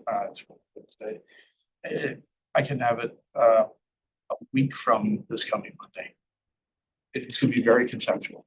Will you work with them on the scheduling? Architectural drawings. Yeah, I'll coordinate with Jeff and his team. Look at the schedule. We can So look at what our I schedule. think for ease, so we can try to, I'm gonna show some drawings on a line so you can see where the buildings are generally going. And then I think what I'll, I'll try to get some photographs or some illustrations of each kind of building. It's not a promise, it's just. Yeah, an idea. you might have some properties you built in Denver or something. Yeah. We'll show you what we think the basic ilk and difference by layout and kind of. I would say, think of it this way. When we first heard of this, all of us, and I can't speak for us all personally, but the first question was, why do you need 10 more years? That's what we want to know. Sure. Why do you need 10 more years? Why can't you do it in 5? And also, I was expecting this meeting because it wasn't in our packet. I was gonna go, so we're gonna see some, ideas of what 10 years is gonna buy us in terms of look. And then that didn't come. And I was like, well, now I don't know what I'm saying yes to anymore, other than. Right, but I think he's trying to answer that. And I do. I agree that you have, but It's my fault for taking the wrong guidance, but at the end of the day, I'm happy to show whatever. My biggest reflection point is, given the decision, whatever it may be, we gotta devote the appropriate resource, whichever endeavor it is. And it's not just workforce people, my staff, it's capital and planning and all those sorts of things. So we just try to be fair with you and say we'd like more time to do it the way we think we ought to do it. We think it's in our mutual interest, but if the answer is no. and I think that's what I'd like to see is how do you think you want to do it? So is there a majority of council that would like to see the options that have been discussed, the 5-year, Yeah, 5, 10. no extension, 5-year, 10-year, just some Yeah. concepts? Yeah. And then schedule it for a committee of the whole prior to the end of the year, so you kind of finalize it so that. Oh, yeah, very much before you. So I think you've done it since- is there a majority that want to do that? We need to get this on. the agenda, no matter what. Yep, I agree. We, Okay, so I'll work with Jeff. you go out in the hall and come up with something, come back in. Like you said, Let's try it on a in napkin. terms of getting, so emails to you and you can disseminate. Really. I'll get some, I'd rather take a little, I'd love to, I'd rather be a little more thoughtful with some of Yeah. the questions I think I heard, but would be, if we can get this done, the sooner the better for me. Yeah. I would like- People asking for answers, that's all. And it's not fair for us to string you along, so let's, Can No, we that's- also request from administration, finance committee, what they're thinking about, like, back fees. I think in aggregate, you're talking about $500,000. Difference. Yeah. In impact. $700 a unit, that's It's not always gonna be 7, but it bounces about that, so it's about 700. That's my one. Okay, so awesome. I think we've got direction going forward on this. We'll make sure to hammer out the details. So my request is, Yeah, planning. if you're comfortable and willing to take it, if we've answered your question, I can come back, or I can answer the email questions. This way it'll help, whatever will help facilitate your signing. Yeah, we'll let Alan coordinate that with you. Thank you all. Thank you for being Appreciate here. your time. Thank you very much. Appreciate you jumping out of the frying pan into the fire a little bit. We're really good at that. The next item on the agenda, I'm moving along, is a discussion of proposed amendments to Title 16 Administrative Code Enforcement Hearings. Started off by Alan and Patrick will be the Patrick, oh, he's coming up. Okay, rapid. Josh. Council, several months ago, there was a discussion amongst the council about adding civil enforcement for parking. We discussed parking at the last committee of the whole, and that's going through the process. As part of that, there's also the enforcement element, which is Title 16, which is before you tonight. Mr. Boyce, the attorney, has drafted some code. This is to see if we've met what the request was of the council. This was the direction we got was from the March 2024 committee of the whole meeting. We discussed, like I said, Title 7 last month. So this is just a review. If you're comfortable with the changes, give us direction. Bring it to a council meeting. If there's some amendments you'd like to make, help us with those. And that's kind of where we're at. So Patrick? Yeah, this has been a long process on Title 16, and it's a long code. 28 pages. I'm sorry I couldn't reduce it. I know. But Councilmember Green had made some comments and some edits all the way back in like November of 2022. Councilmember Whitelock. And Councilmember Whitelock.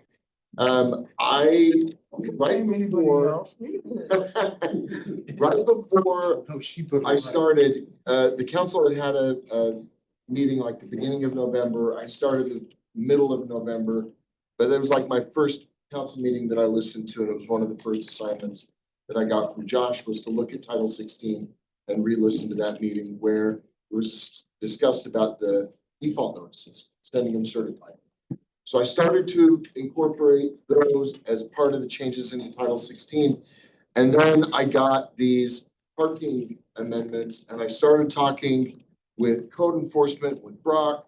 I started talking to Greg, I started talking to Fire on some other little projects, and I realized Title 16 actually needs more than just some help on the default notices. We are incorporating it in a lot of these other aspects. Parking most notably and most recently, where we're going to a civil model, we have the need to submit civil citations. But not only that, but the timelines, right? The timelines for like a property code enforcement for weeds or junk or other stuff is actually historically a pretty long process. We can't do that with traffic. We shouldn't do that with traffic tickets. So we've updated some of these timelines. We're trying to go 45 days from citation to a hearing. That allows for the request, it allows for the scheduling, it allows for discovery to be exchanged. So there's some of these things that we've incorporated in these larger changes.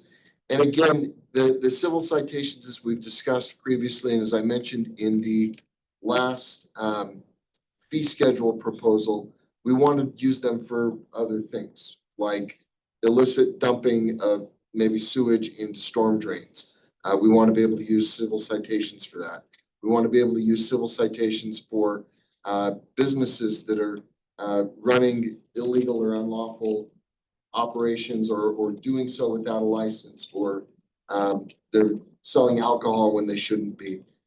We want to be able to use these things for different types of fire code violations.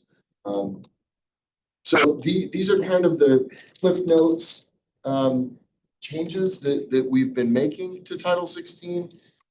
There's a lot of redlining, there's a lot of adjustments, again, to really make it fit more of a process that we can use more broadly than something that's kind of narrow to just how do we address junk and weeds for code enforcement type cases. So happy to answer any questions and make notes of any feedback or things that we want to maybe look at, but So I'm just looking at this one, and I really think you've made a mistake okay, on line 177, because published in a newspaper of general. I think it should say published on social media, because you have better luck. I think it should just say published. Maybe. We have seen what the Supreme Court has to say about newspapers in the last couple of weeks.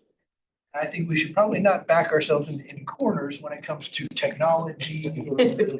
Except the published there, that actually meets Rule 4 of the Utah Rule of Civil Procedure. You know, but they've got to we want- change that pretty soon. 'cause we it's want to, just- I don't think it'll ever change. The rules of civil procedure are pretty sticky.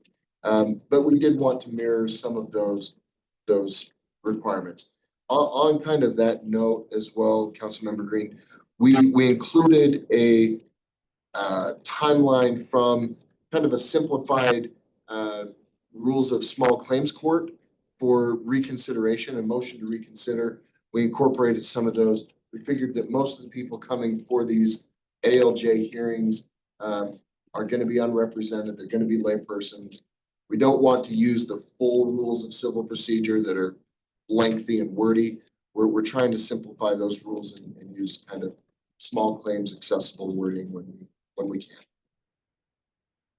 So I really do have serious questions. 186 to 188. I take all of your questions seriously. I think the newspaper questions actually is serious questions.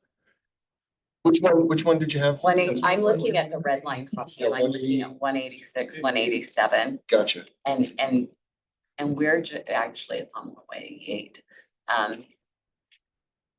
After we say that it's been mailed by regular mail, and then Thursday, we're gonna say that they're being served. Is that a short timeline? No, so what we're saying is, if I mail you a letter today, I'm gonna count 3 days out and then say that's the date that I'm considering you served by. Even if you get the letter tomorrow, or even if you get the letter on Friday, I'm gonna count Saturday as the third day of when my service and timelines are gonna start counting.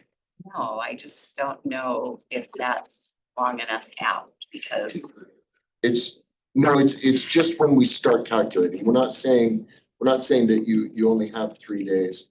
Just when you're saying that a letter might take longer? yeah. Oh, They might be gone for a couple of days. Is the 3 days Utah Rule of Civil Procedure, or are we making that one up? no, 3 days is the Utah Rules of Civil Procedure. Like, Okay. it's what the court uses. It's what I've they've seen accepted. other statutes or other rule systems that will deem it mail or deem it served as a placement in the mailbox. I think this is a very common, more generous approach to take.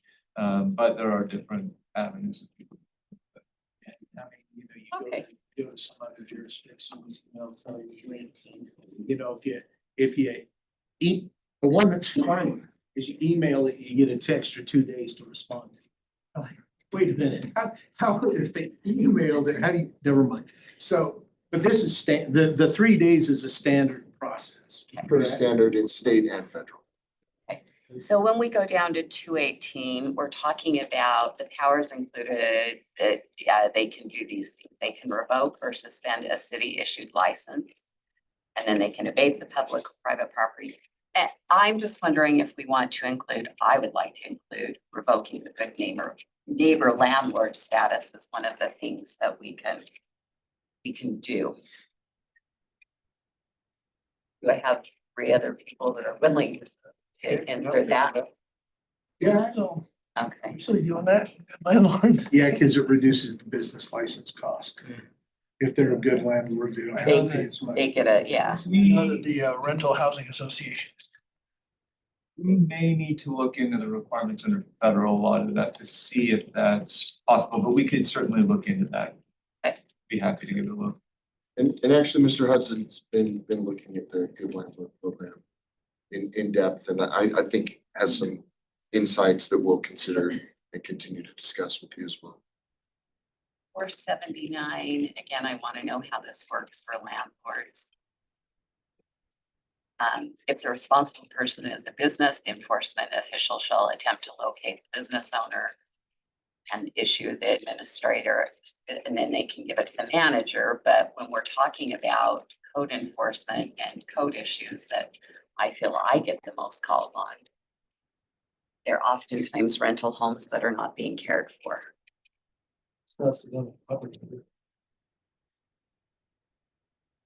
Right, if there's a renter in there, the code enforcement's gonna deliver a notice to the renter, but also to the property owner.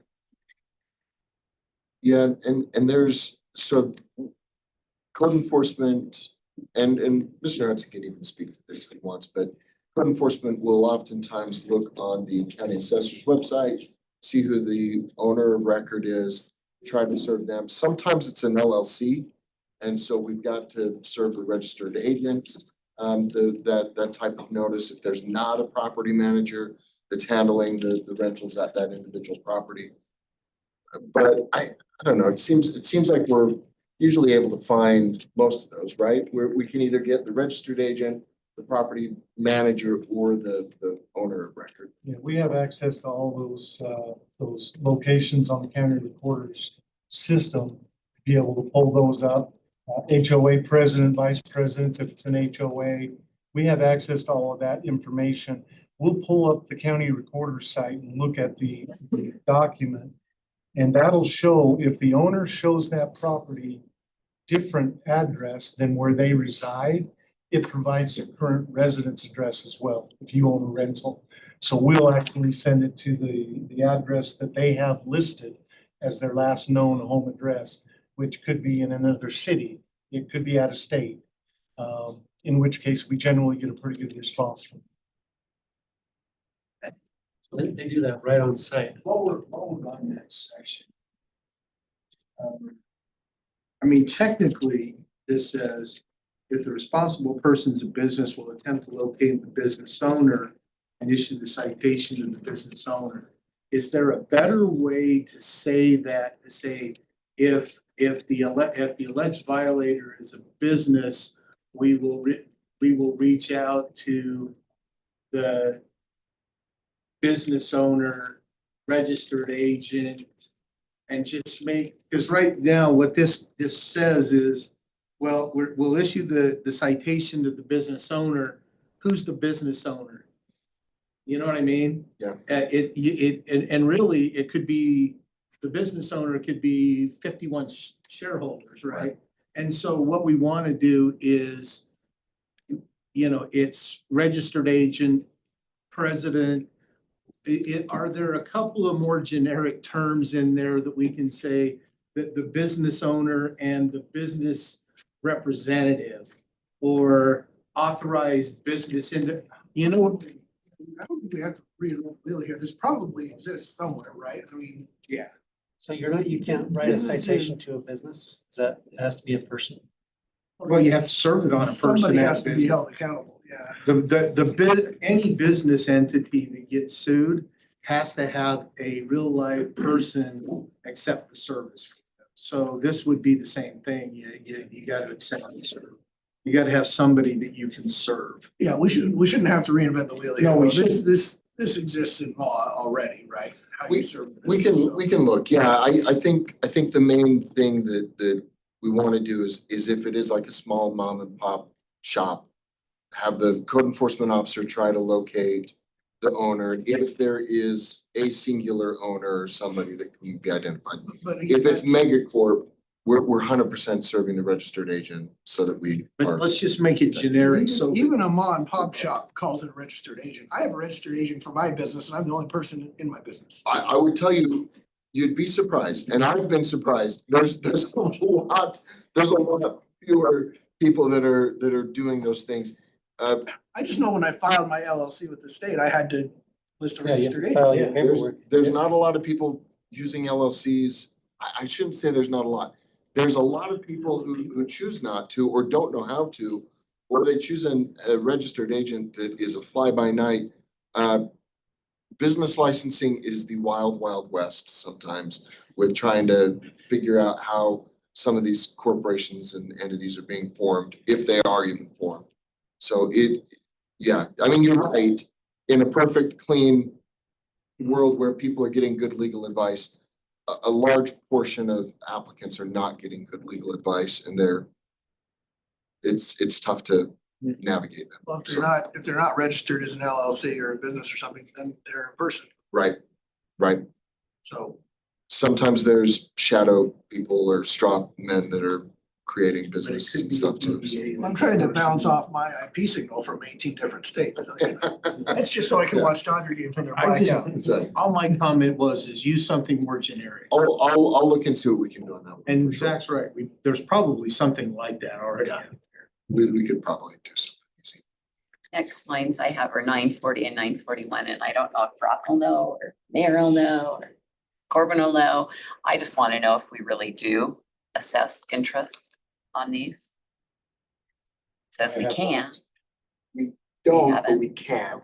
okay. Yeah, it says may, I just was curious. The ability. She had an interest in that line. Yeah, I'm interested in that too. I had to be. I had to think that through. Next is 1002. I had to be dirt to it. Come on. Race. That was good. I'm not sure I'm comfortable with 102 to 106. Because basically, All the way back up? 1,000. 1002. Sorry. 1002. No, I am going down. If this is what it says, if the responsible person abates the violation before the city performs the actual abatement, but after the deadline for bringing the property into compliance with this code set forth in a notice of violation or administrative order, the code enforcement supervisor may still assess applicable costs incurred by the city against the responsible person. I want to know what those costs are, because if we didn't do anything and they already the whole point of this is to get them to be in compliance, right? And so if we didn't do anything other than what we would have normally done, I'm not comfortable charging them. Got a great example. Okay, perfect. There is a home that has a fifth wheel in their front yard and it's been turned on its side. The wheels are on the side, it's laying on its side. Code enforcement says, hey, you can't park that there in your front yard. You gotta move it. It's tipped over. Tipped over. It's crazy. It's the craziest, darndest thing you've ever seen. Anybody living in it? Nobody's living in it. Yeah, hypothetical, don't worry. Hypothetical. I'm concerned because I'm not. I know. The fifth wheel's turned over on the side. Brock goes out and he says, hey, you can't park that there. And they say, It's not parked. whatever, I don't care. Sue me. Brock says, well, I'm gonna go to the ALJ, as you know, it's a violation. We go to the ALJ says, yeah, that's gotta be moved. And ALJ says, you can abate this. And Brock says, great, what do I need to do to get this out of there? Gotta get a truck, gotta get a crane, gotta get, equipment, gotta get personnel. I'm getting ready to go. The day before Brock's ready to go out, somebody says, hey, that fifth wheel's all of a sudden gone. And it's been fixed. But now Brock has reserved the tow truck, reserved the crane, like personnel. If these are costs that the city has incurred, these are costs that he would assess to the person for him going through the process of getting the equipment, of getting the materials, of expending city resources to prepping, ready to go. And on the 12th hour, they call and say, just kidding, we took care of it. Psych. I think that we've got to have the ability, to protect the city from unnecessary expenditures due to no fault of our own. We're following the ALJ's requirements. We're following what's needed to be done to protect the city and the community. They're making us spend money. And now we don't have any recourse if we can't charge them those costs. Okay. So. That's fair. No, I can say that has not been done, but like the interest. Purely hypothetical. Oh, good.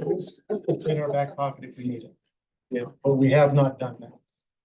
On 1044, it again says may, but if we're, with your argument, if we're actually expending funds, I don't think it should be may. I think we shall assess the costs against the responsible person. Yeah, I don't know. I mean, sometimes we might need to do an inspection of sewer lines or electrical, or we might have some other stuff that we do, and I don't know, maybe there's a good reason for waiving it. Maybe. Okay. And I But- think may allows the code enforcement officer some latitude. Allows them to be mean and it allows them to be nice. And so depending on which code enforcement officer you have out there. But I don't like that. Here's the question that I have. Statutorily. Is that a word? Yes. You use it a lot, so I hope. you- By saying that word. by statute, Nothing you mean, what you're thinking. the mayor has the authority to remit the fines.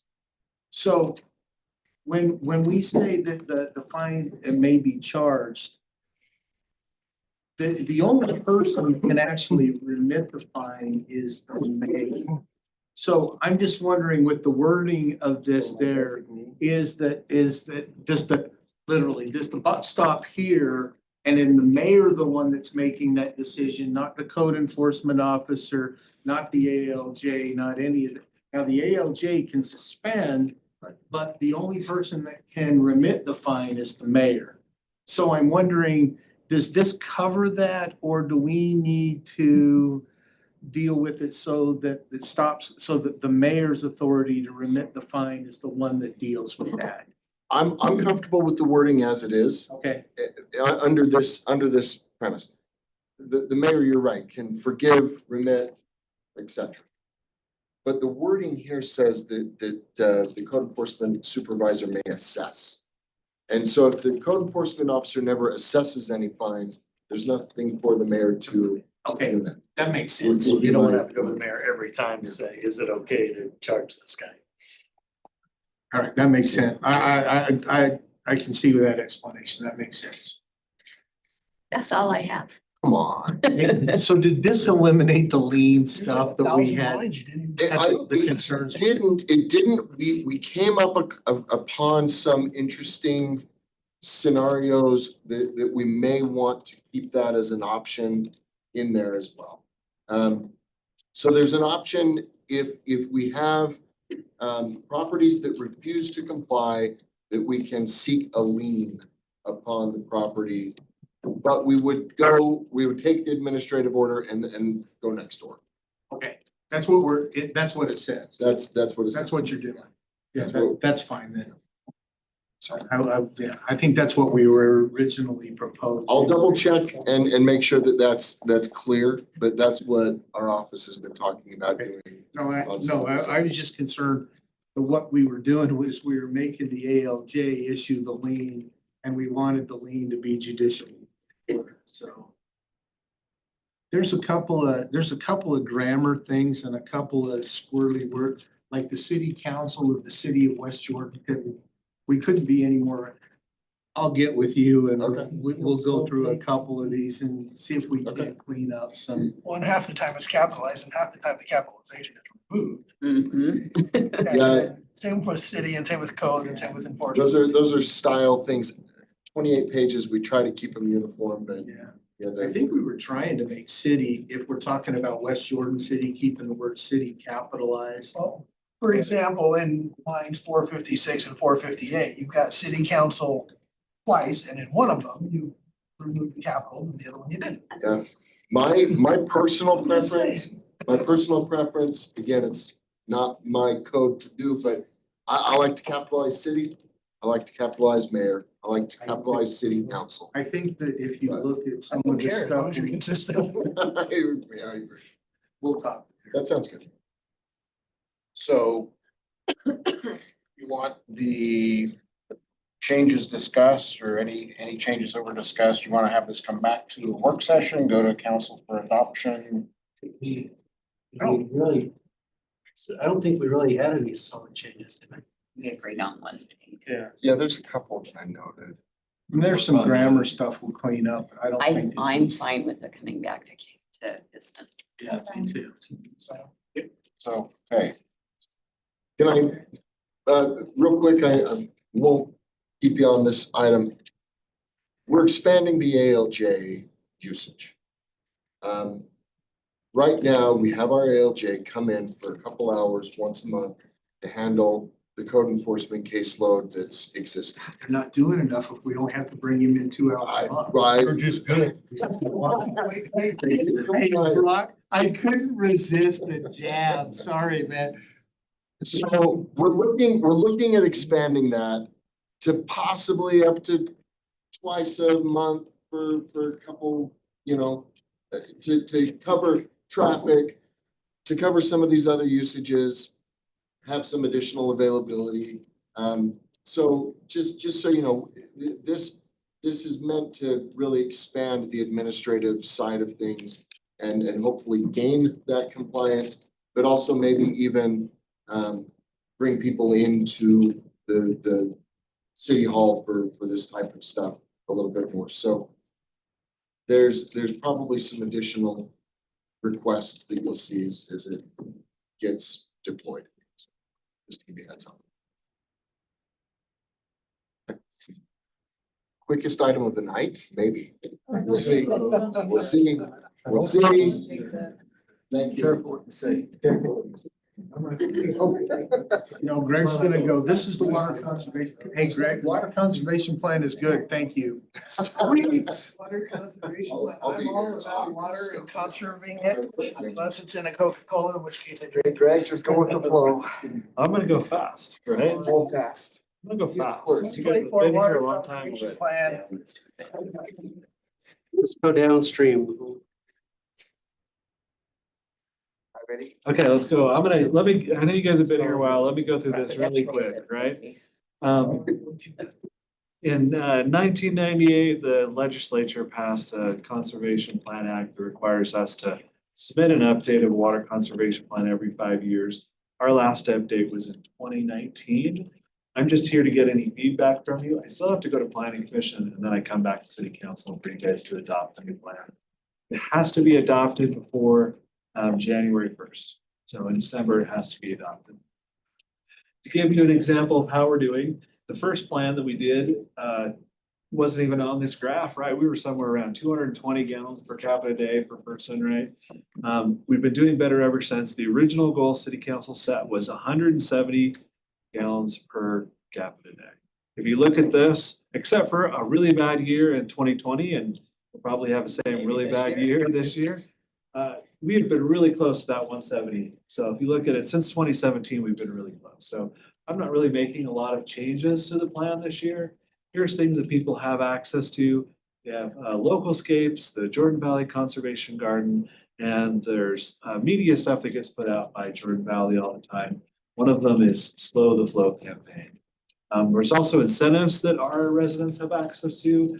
They have the Localscapes reward program, the flip your strip, toilet rebate, smart controller rebates, and of course the water rates. We have a tiered rate system. So You're incentivized if you don't use water. You go back.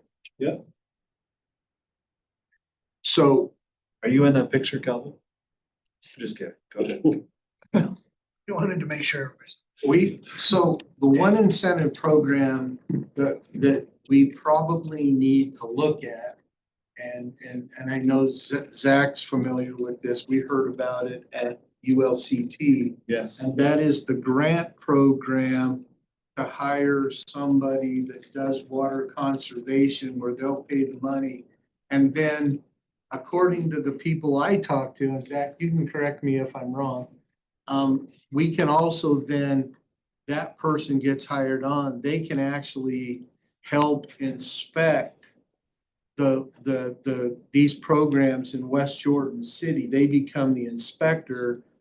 But then, and so then even if the person doesn't flip the strip under the program that gets them money, they can still reach out to our qualified inspector and say, am I doing this right? And get quote unquote the inspection, but they'll get the professional advice so that they're doing the strip right, or the other things, they get that right instead of spending money and then have to redo it 3 or 4 times. So that would be something that I would suggest we put on here, is to add the grants and that we actively seek that grant. Don't you think, Zach? You're on the Jordan Valley Board. Are these incentive programs, and aren't these statewide, or are these just These what are- we do municipality wise? So these are actually offered through Jordan Valley Water Conservancy District. When we pay our water fees to them, this is where that money comes from. So all of this actually comes from people's water bills already. What I'm trying to think is, yes, We this don't is actually for offer our own. homeowners, but is there some sort of incentives we can give to HOAs and landscaping companies who don't care about saving water? Like my HOA is still watering today. I know. Right. I watered all night last night. She went first last night, so it wasn't today. That's something I can look into see. Yeah. Before now, when I come back, right? I can see what other cities do, but that would be a real thing, right? So if you're a renter or if you're in an HOA. Yeah. And you pay the bill through HOA no matter what, and they have a control over you. So what if, they can do whatever they want and it may not help you and it may not lower your fees and you might not have a choice. So I can look at that. Yeah, because if we can get them on board, incentivize them, have some sort of program, like if we have that guy, like, wow, this HOA is certified water wise, they get a certification, guess what? More HOAs are gonna start following suit. Good water neighbor. Yeah, good water neighbor. I will see what I can do and I'll let you guys know. Just imagine how much water we'd save. It maybe they're being billed as a You know, commercial you water just- user and what's the other one, that landscaping, and maybe we just need to increase that rate. Well, and you just made me think of something, is that you talked about an HOA becoming water-wise certified or Yeah. something. Is there an incentive program that we can do that if they become water-wise certified, whatever that could be, that we could give them a small break? I'm not talking about a big one, but could we give them a small break on their water bill because they were saving water and because they met that certification requirement of the city and those kind of things? It's just something that maybe we ought to consider, because I think that you're right. HOAs want to look green and all they do is water grass. And, and it's the same with some of the businesses. Maybe it could even be it doesn't always have to be monetary, right? It could be a non-monetary thing that they get this plaque and this award that they can then publicize that we're water wise in our community, and that will attract And people to their community. the more that we do that, the more that meets into the things like Zach's been talking about with the long-term sustainability policies of the city. that would tie in to say, we're incentivizing water conservation and sustainability. And you're right, you're right, Caitlin, it may not have to be water or money. It's some sort of incentive that incentivizes and helps with sustainability. I could also ask Jordan Valley Water, they deal with a lot of different cities, or maybe another city who offers something like this. If they don't, they work. So Jordan Valley Water Conservancy is the conservation expert in the state of Utah. A lot of times when you see things that come out of the legislature, it's really coming from Jordan Valley Water Conservancy. Right, they are the state, they are the state expert in conservation, and even some of the money the state's giving out, they're going asking Jordan Valley, is this the right way to do it? And so let me go talk with them and see what they suggest. They're working on their own conservation plan right now. So I'll go talk with them and find out if they have any questions about that. Some of their conservation people are actually West Jordan residents, so may also be one of them. The person that you're talking about, a lot of cities do it out of the planning department. So I'll go talk with Scott and see if that's something that they're interested in. A lot of times they'll help with the sprinkler plans for residential use, and they'll make suggestions, and then they'll also go out and do those inspections. So a lot of times that'll pay like half of a planner's salary for a year, and that can, that might help that department as well. So I'll go talk to them about that. There are quite a few cities who have done that. It's just a grant, the board approves every year.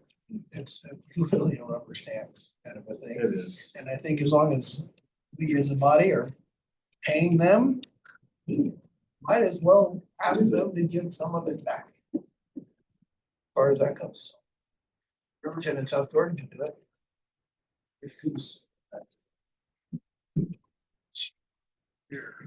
Yeah, here's some of the ones that we do. We didn't change or add anything on there, so.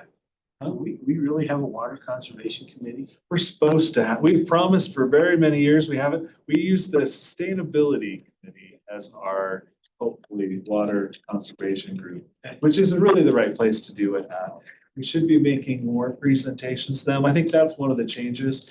Corbin asked me, hey, what's the change between last and this time is we have some performance measures, right? Where we're saying, hey, we're gonna do this. We're gonna promise we're gonna do it every year, or we'll have, if you notice, right, we'll yearly see how many people are using the Jordan Valley system and stuff like that. And then find out if the message for conservation is really getting through, or if the programs could be used better.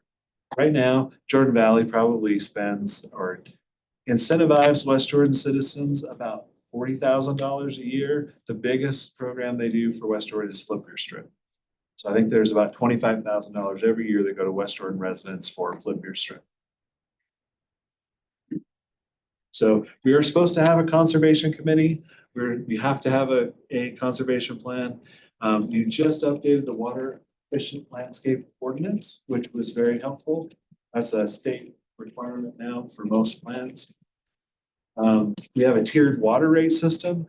I actually think this is one of the best things that you guys have. There are a lot of cities that have a tiered system, but you have to go so high before it makes a difference. And because we have 5 tiers, I think that's very good for us, because if you're not conserving water, you're gonna. And then we have, for the last few years, if you've noticed, out front of City Hall, we've been getting grants from Jordan Valley as well to change some of our city landscaping.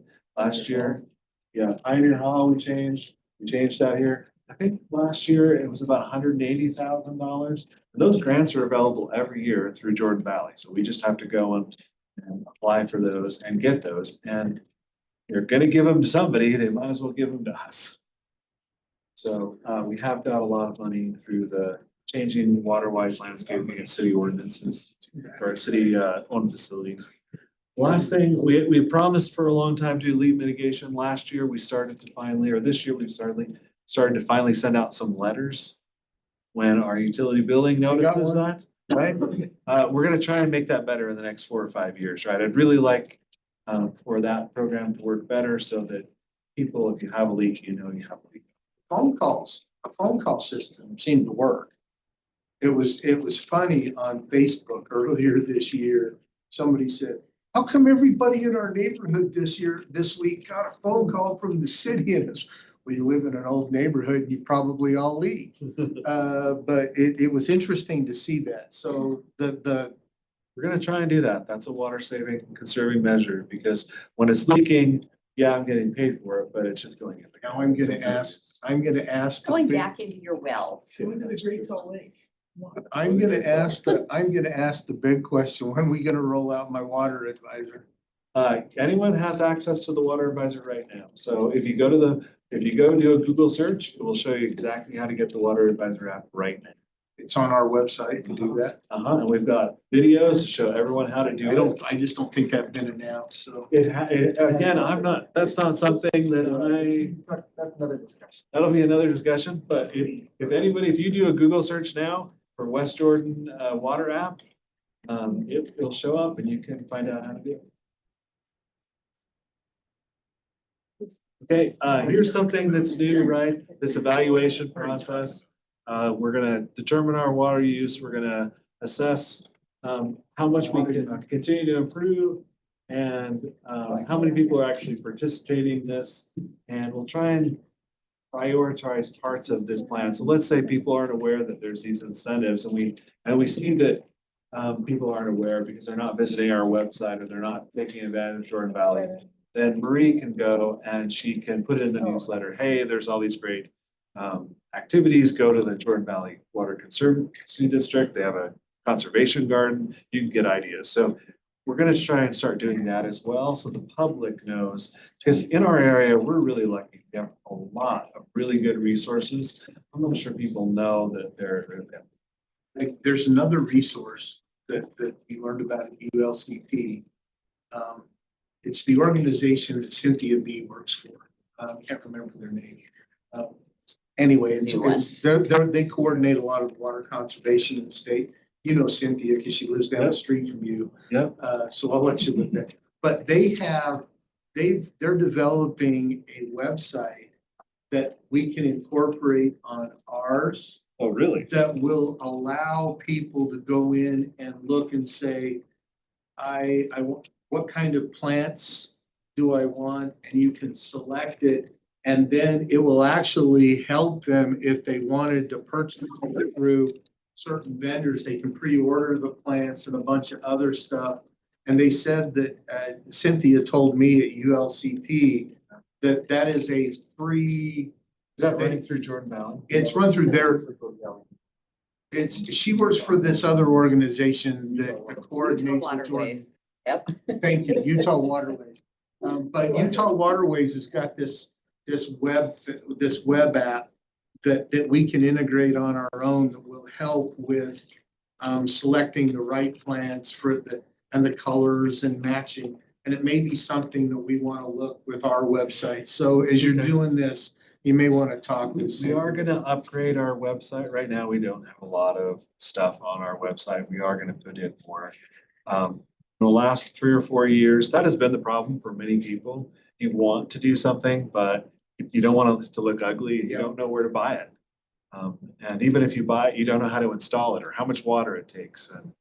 And so there have been a lot more resources lately, so I'll talk. And you talk with her because apparently that will work with, it can be integrated in our website and some of those kind of things. And it would be, and when you look at our website, we actually have the list of approved plants, but we have something else and they kind of conflict. And if we can fix those and match them Has been updated. and then use their tool, then we're gonna have better technology on ours to better conserve. That's good feedback. Okay, anybody else have feedback? Hell, I never went to any water conservation. Looks great. Sweet. Super. I told you we're gonna be fast. Thank you very much. We'll come back after we've gone through planning commission. There will be some changes. We will add stuff to the report. So you will see a little bit of changing when it comes back. Maybe a little more. Thank you very much. Rifle through, we only got 2 more items, if that's okay. It's okay. Ray, this one's short, right? One gets shorter. Discussion of proposed amendments to city code section 13-17-2, 12-3-2, and 13-5L-7 to establish sign standards for the planned community hillside or Pacific Coast Highway zone. Thank you. I grew up in California. It is. I thought the same thing for, so I saw it too. Highway wood. So some time ago, we were approached by the developer for the train, which is our only development in the PCH zone. And it may end up being the only development in the PCH zone. But we were asked if they were able to put wanted to do a building out along Bacchus Highway to act kind of as a just a storage area for the HOA and then is to put a sign on the roof of the building.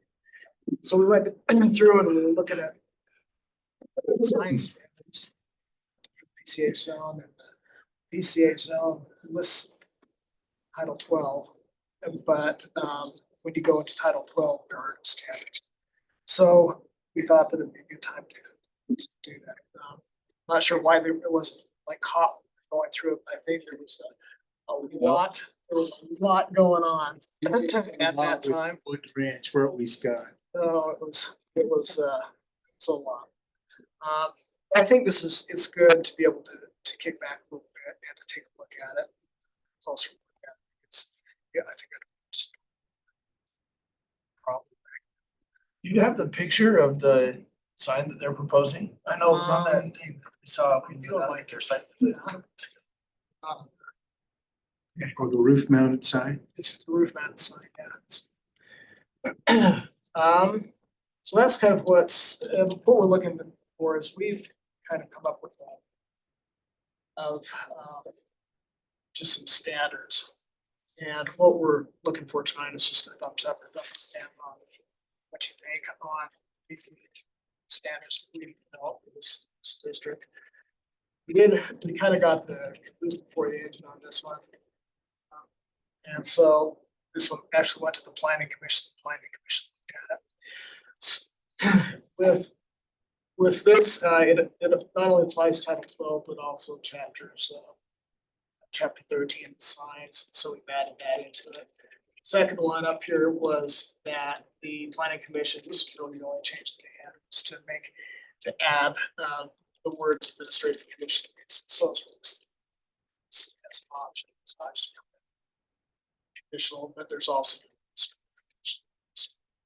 What's gonna make the difference between the administrative conditional use and the conditional?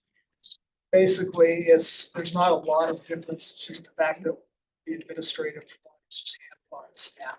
So it's simplified. The standard which goes to the planning commission. As zoning administrator, noticing's exactly the same. Is this the zoning administrator versus the planning commission? The reason why I asked, Scott, I'm looking at this chart right here, right?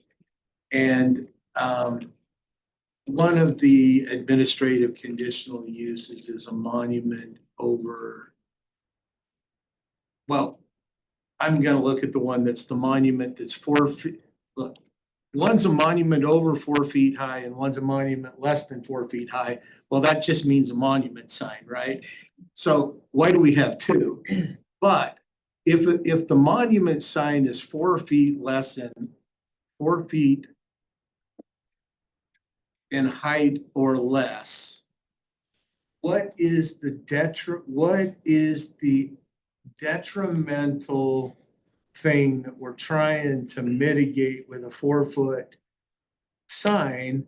And my question is, if we can't come up with a potential detrimental effect on that, then why waste the time on the conditional use? You know where I'm going with that? Under 4 feet? Yeah. I mean, you were talking a sign that's like this. What's Are you saying we should make a 4-foot monument permitted, not? Yeah. Oh, In fact, I was gonna bring this up. I was gonna walk you down through some of the changes. What we did is we patterned these after kind of the PC district, kind of similar. They're similar, but they're not. With the PC district, you've got the larger commercial areas that are associated with room development.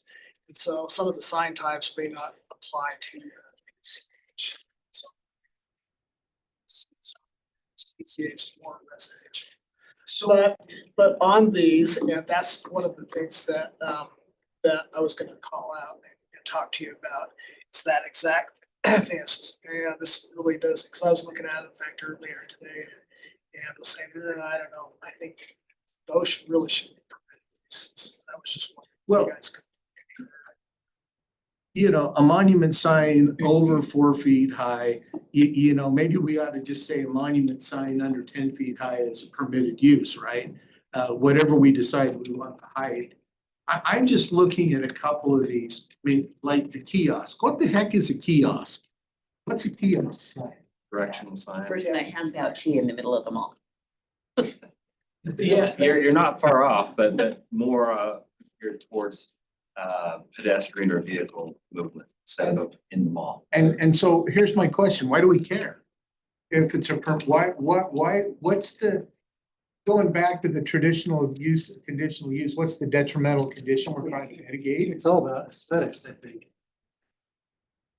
Like for me personally, a monument sign over 4 feet tall is much less desirable than a 4 foot tall monument sign.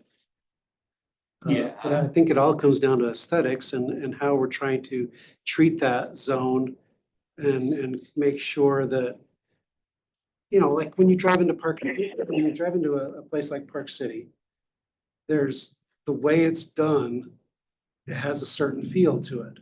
That's because they've eliminated the tall signs. Yeah. All their sign standards are all, it's different. It's a mountain town. It's got that mountain town feel. Yeah, and so I'm saying our hillside, our PC hillside should also be different. I think we can allow more flexibility in the signage and without compromising the city appearance. I'm okay with putting an administrative conditional, because just because I can't think of what a detriment might be, doesn't mean that the application doesn't come through and we go, oh, wait. We're gonna wanna look at that and mitigate something here. But traditionally, what we've done is we've assigned something a conditional use, because what we have to understand is that the conditional use is permitted, right? The only thing you're gonna do is counter the detrimental effect. It's very rarely you can deny a condition. That's exactly it. So, and it's not denying it, it's putting conditions on it. well, but you can deny a conditional use, but it's If you very can't rare. mitigate, I mean, I can think of one in West Jordan over the last 5 years. So. Well, we had one conditional use the planning commission denied. Exactly. That's the one over on 78. Yeah. And so the question is, if we're looking at this table and we're modifying the entire table, are there some of these things that we can remove because that 20 years ago we said, well, maybe we need to have a double check on it to make sure we like it, but that's not the reason to have it a conditional use, right? Is whether we like it or not, because as once we say it's a conditional use, it's still a permitted use. So I'm just saying, if there's anything here that maybe we, you know, if there's anything on the table while we're modifying it, if it shouldn't be in a conditional use, let's dump it. If the majority of the council wants us to expand the scope, we can take a look. We were not focused on anything besides the PCH, right? But if the council wants us to look at this chart, I mean, I don't want to open the full can of worms of the sign code. That would be months and months and months and months and years.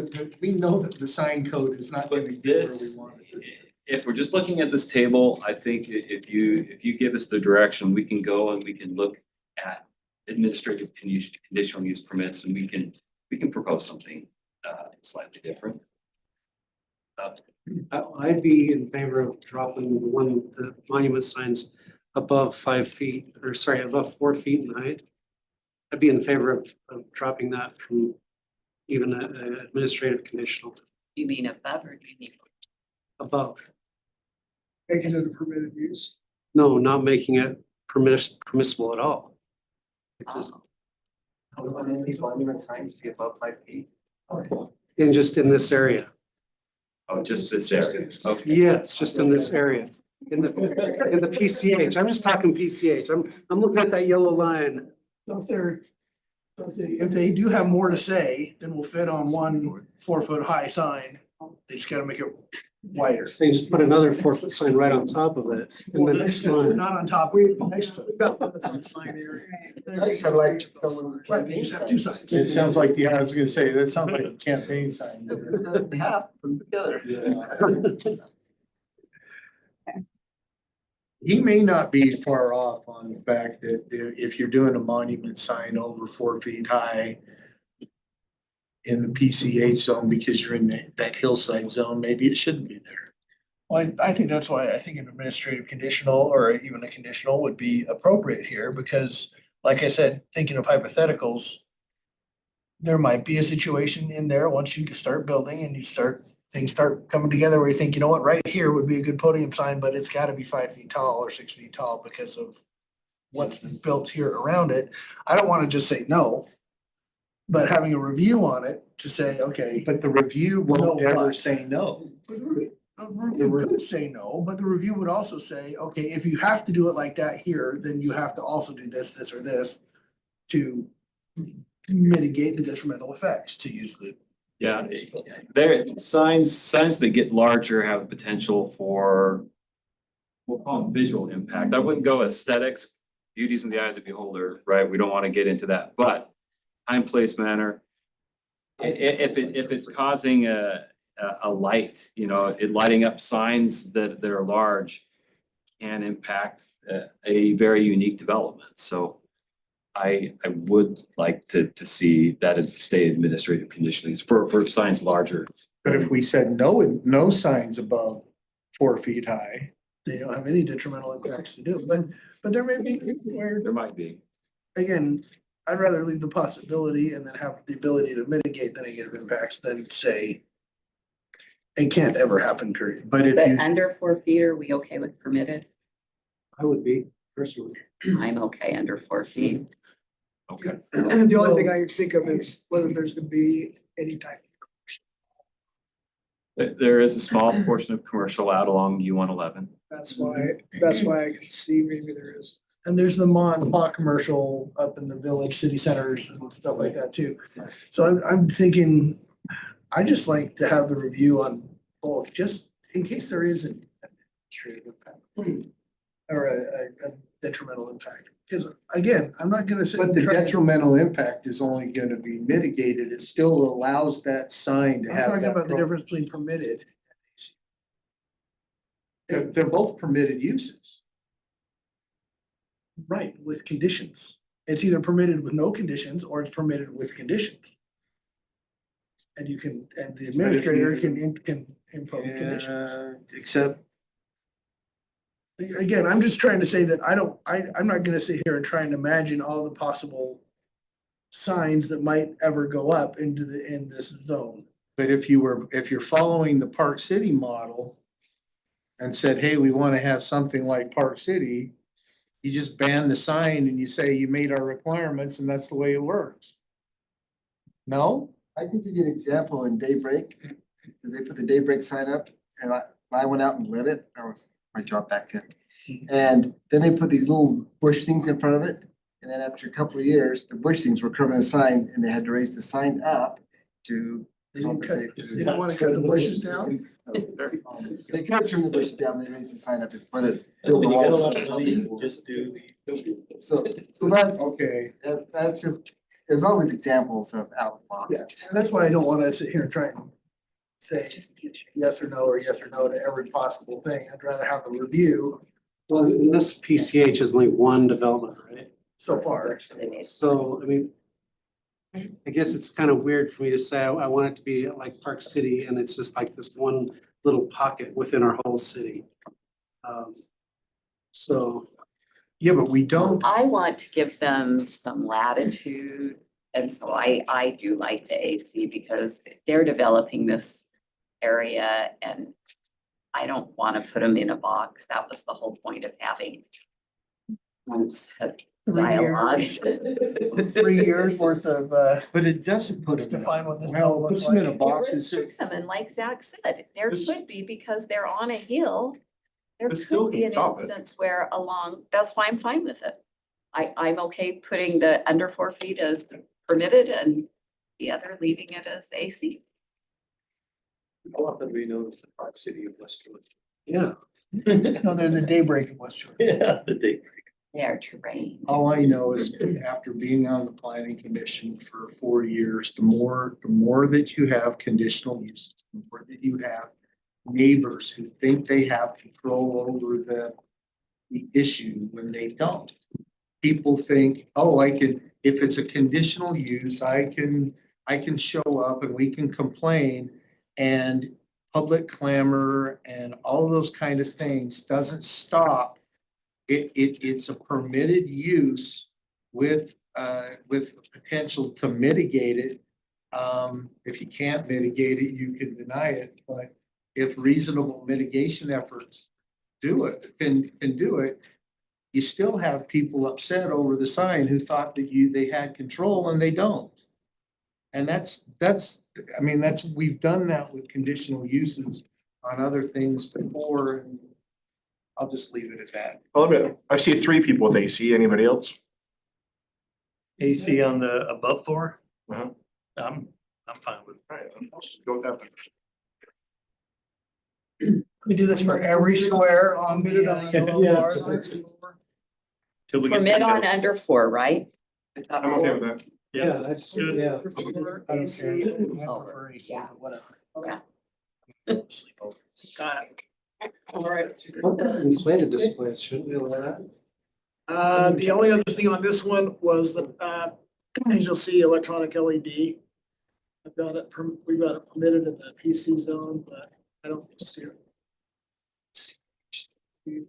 What's the Giant inflated gorillas out there? What's the difference between an electronic LED sign and an animated sign? Because we have animated up above. I was gonna say animated art, that's why I'm asking what the difference is. There could be an animated with figures that move. That could be, like the. Oh, Versus the Walgreens sign, Yeah. versus the Walgreens sign There's been a just lot of has things. LED. But they're so similar anyway. It'd be like. You wired them? So, like the Wendover sign. There was the Or carbon, the Three carbon Amigos. guys that Yeah. became. Oh, yeah. So it became a Was that bunch of, Highland Drive? they had to keep naming it something that would fit three. Came like Three Amigos or. Yeah, something. it did. Yeah. Mexican It was a restaurant. great homebrace for that. Yeah. Nice homebrace, that's right. That's Any that. problem with grows, It seems to me that changeable Pink copy black is also an doesn't change electronic LED So sign. funny. You can- So the question he wants to know from us is, do we want to allow electronic LED there or not? Was that where we were? Well, Especially the new technology of LED that's coming out. I mean, that's like I a, don't agree. like an with the electronic skies, billboard, right? But the Yeah. new stuff is good. I would be against that. there's a lot of light pollution with electronic LED boards. I would be against that. No, the new technology in LEDs is the way it's made now. It doesn't go up in the sky. It actually angles down, so it keeps the dark sky. Really fascinating. And to control the light output, so Yeah. it's not objective to like. But AC on Normally that? we hands down against it, It's 'cause not- I'm very much about dark animated's not skies, but allowed the on new this. technology really Digital changes that. billboards aren't allowed, and electronic LED is also not allowed. Because they're going down the list. Right, but his question was, in a PC, we allow electronic LED. Do we want to allow it here or not? Because they're going down. And I think AC is a good answer. no, We're just. because all of them are a P on electronic LED. They're all either a permitted use or not. I wouldn't say let's all of a sudden make it something a conditional use. But we can. Well, we can, but why? Why not? Why not just make it a permitted use then? Let's make them all conditional use. All the way down the board. For me, it all goes back to aesthetics. Copper Meadows isn't on the agenda. No, because aesthetics doesn't mean anything with a conditional use. You can't on a conditional use, aesthetics really doesn't have anything to do with the sign. That's right. That's why I'm saying if we don't want it, we just need to leave it blank, right? Yep. And even though, you know, like was being explained, it's not necessarily light pollution. For me, it's not as much light pollution as it is aesthetics. And an electronic sign out in that community would be detrimental to the community. Park City has some electronic signs. Just saying. Do they? Yeah. Yes. They're backlit, maybe. That's bad. Some are hard to tell electronic. Yeah, because of the new, yeah, it's hard to tell. I'm fine. leaving But are it. they animated? No, I don't care. Either like. Even though Under 4 feet tall. it is. What about digital signs that are under 4 feet tall? AC. So the only one that we're doing is the less than 4 feet is a permitted use. Yeah.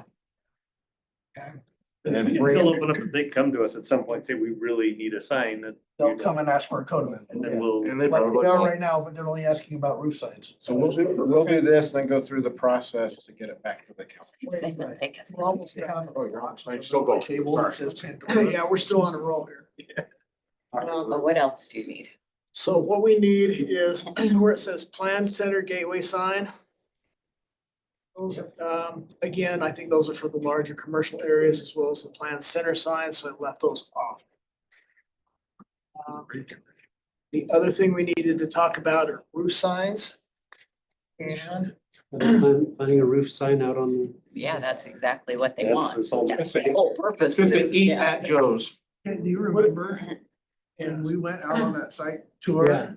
yeah. And they had that little brochure and it showed this little shacky type building with the word terrain on the top that they want to build out on Bacchus. Tough shed with terrain It's, on yeah, top. basically a tough shed. It's mandatory permit.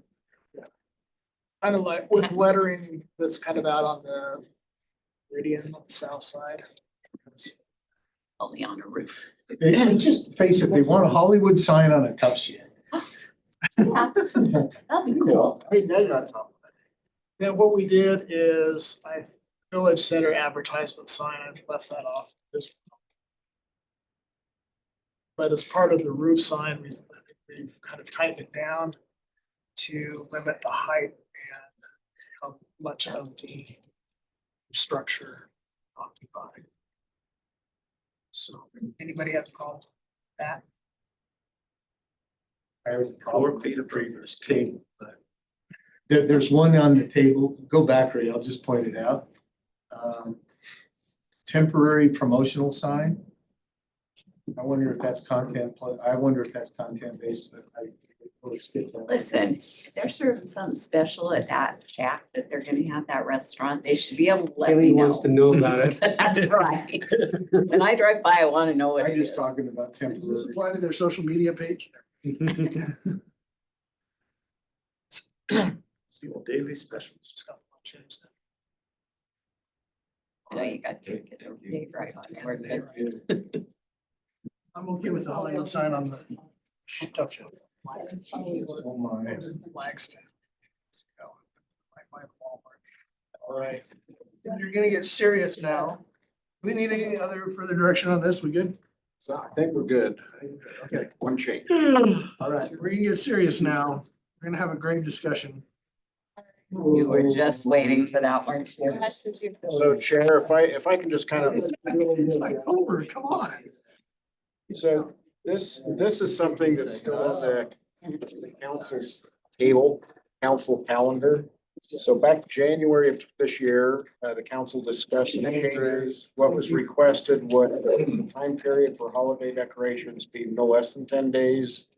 Seasonal allowances and the experience and consideration of the professional sexton be used in developing the policy. So, It started way before then, sir. well, it probably did, but that's the most I have. I think it's kind of fitting that we're having this discussion in October.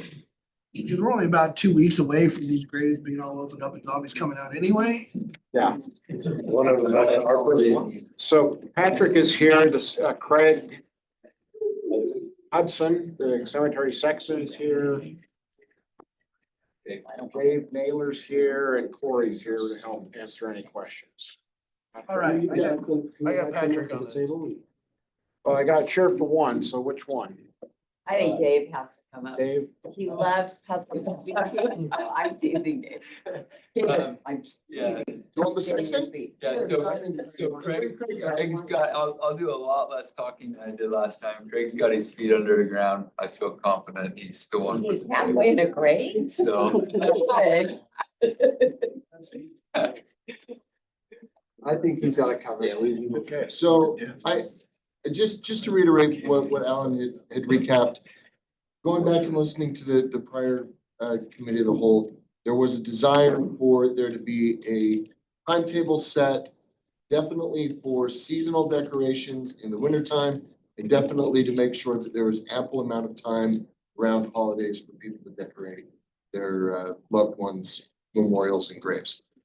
There was also discussion about allowing the sexton to use his good judgment and compassion to enforce and regulate just kind of how that looks. I will tell you, I didn't have any clue what the word sexton meant. And we actually met and we Googled it. Anybody have any ideas? Person who's over a cemetery. Sexton's the keeper of sacred things. You've hired a sexton to be your keeper of sacred things. I think that what we've brought to you today encompasses those desires and that intent for the sexton to be the keeper of sacred things with some guidance, right? The code has been cut a bit to allow some minimum standards to be put in place. That you are allowing decorations to be set up 3 days prior to a holiday, left up for a minimum of 7 days after the holiday, and that there would be a policy that would be adopted through the recommendations of the sexton to go ahead and make a policy to govern some of these aspects. There's an attached policy that has been proposed. Greg can talk to it and just kind of, what this looks like, not just for West Jordan, but around the state, I think as well. And what this means. We've talked a bit about the cemetery and kind of what it can be so far as parties going on, the decorations that are there, and these other things. This is not a park, right? We didn't hire parks, just lawnmower. It's a sexton to really govern those, and I think there's some different policies that look in there. I will say, Councilmember Whitelock, if you don't mind me sharing your concerns, is that okay, or do you want to share them? Councilmember Whitelock had just mentioned to me, like, hey, if we take the council out of this and give the policy to essentially the sexton to decide, then the council doesn't have say over the policy, and that's a potential problem. Yeah, I mean, that's fair. It also means that we're not changing the law every year or 18 months, as I know this section in particular has done. It's faced a bit of edits over the time. And every time there's an edit, we have to come back to the council. We have to go back to the meetings to get the wording right, as opposed to just changing a policy. So I think there is some benefit. The other thing is that the council is always in control of the law. And if there are strict policy ideas that you want to be reflected in there, state so, and we can put them in, right? Seasonal allowances, timeline allowances, but the day-to-day operations, my understanding from the last council meeting was that the direction the council had given was the council doesn't want to micromanage the considerations that the professional sexton would give for these sites, these sacred sites. So that being said, I don't know, do you want to talk to the policy at all? I can answer any questions that you guys have. I mean, the flower policy or ordinance is, I mean, every cemetery would have one. Some are stricter, some are maybe a little bit more lenient, but it's industry standard that there would be policy regarding flowers. They differ in how maybe they might be enforced. But other than that, again, it's something that all cemeteries have and deal with. I think it's important to have a strong written policy, which I think we do have. I think it's some things that I've kind of done to keep, what's that? So you're the one that the complaints come to. You feel like you have the flexibility to address those complaints. Yeah, I mean, so when I meet with a family at the cemetery conference, meeting, someone's buying property and setting up a, date and time of the service. I'll often talk about the flower policy and try to educate them in that way. That kind of, sets us up for, success later on down the road. I think I've done a good job with people that have had complaints and just explaining, some of the work that we do and how we get equipment in and out of the cemetery and trimming and mowing and so on and so forth. But, I was talking to Corey and Dave, before this meeting and just asked them if they've had any complaints here in the 8 months that I've had, and I think it's gone way down. Yeah, that's one thing I wanted to speak to, if I can, I don't back here, but when I first started a year ago, I was overwhelmed with the complaints of the cemetery, the grave decorations. It was probably the first thing that really jumped out to me. So we consciously when hiring Craig, focused on the customer service aspect, because I think that was what had been lacking out there, because we want to enforce policy, but it's still a sacred place. There are special circumstances. It's hard at times to really be a stickler on the rules, but Craig's to come in and through customer service, meeting with them, talking with them. I haven't had a complaint since. It's been over 7 months for me. So just in the customer service aspect. If I could add a quick comment too, if you do look at that policy, we digested a lot off of that last work session. And we hit a lot of those points. And so don't have any fear that we're not listening to you. Like if you read that, you'll see that we listen. Yes, there's going to be reefs. Yes, full month of December, they're out there, they put their decorations on. Not going to be disturbed. We're going to have teddy bears, Tonka trucks, all the things we talked about last time. We digested, we listened, tried to get it on paper, but also tried to make it work for our operations as well. And I think Patrick kind of worked his magic on trying to make it simpler, so we're not coming back every single time, somebody wants to make a change. So that's all I really have. So I have a question. I'm just asking you about the policy, and I'll tell you where I kind of lie with what Kayleen said. Why no attachments, fixtures or decorations attached to the headstone? Permanently, or It says that talking about like shepherd's hooks or? it says any attached fixture, decoration or element that is attached to the headstone do not comply with this policy will be removed. You'll have to take pictures and show you. What does not comply mean? If it's, to me, it's a super vague. It doesn't comply with this policy, but it's attached. What is that? So that one I would ask about. Here's where I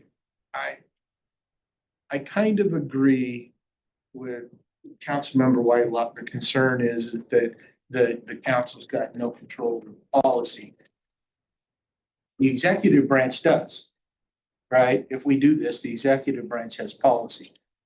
In most other forms of government, there's an administrative rulemaking process that governs, and then it goes through the process, and if there's going to be a change in policy, there's public notification and those kind of things, you know what I'm talking about with Utah rules of administrative, Utah rules, the administrative rules, or the CFR, or those kind of things. My concern would be is that if all this is a Word document, and this isn't a, or a PDF, and no, this isn't directed at you, but the next section that comes along and says, I'm just gonna change it. And we don't have a process to say, wait a minute, what's the review of this process? We don't have an administrative rule process. And that would be my concern, is that can this policy be changed arbitrarily without some sort of public notice, public input, something like that? You see where I'm going? So that's my concern with doing this. I mean, I'm okay with where we're going, but honestly, I would like to see more of our stuff like this put into some sort of administrative rule making process that we have, that we can say, these are our administrative rules. This is how we do certain things. And then if the rule needs to be changed, then we can publish it and say, we're changing this rule and going through that process. You see, you know where I'm going, Josh?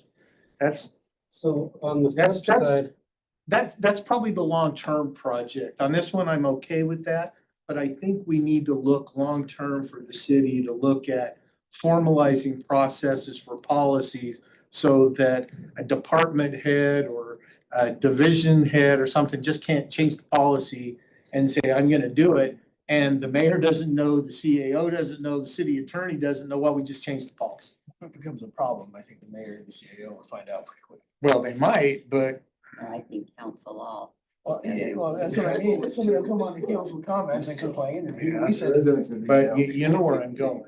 If we do something like that, it's a little bit more formal and it's easier to maintain. I'd like to speak to the flip side of that coin. And that is, I think being a sexton in a cemetery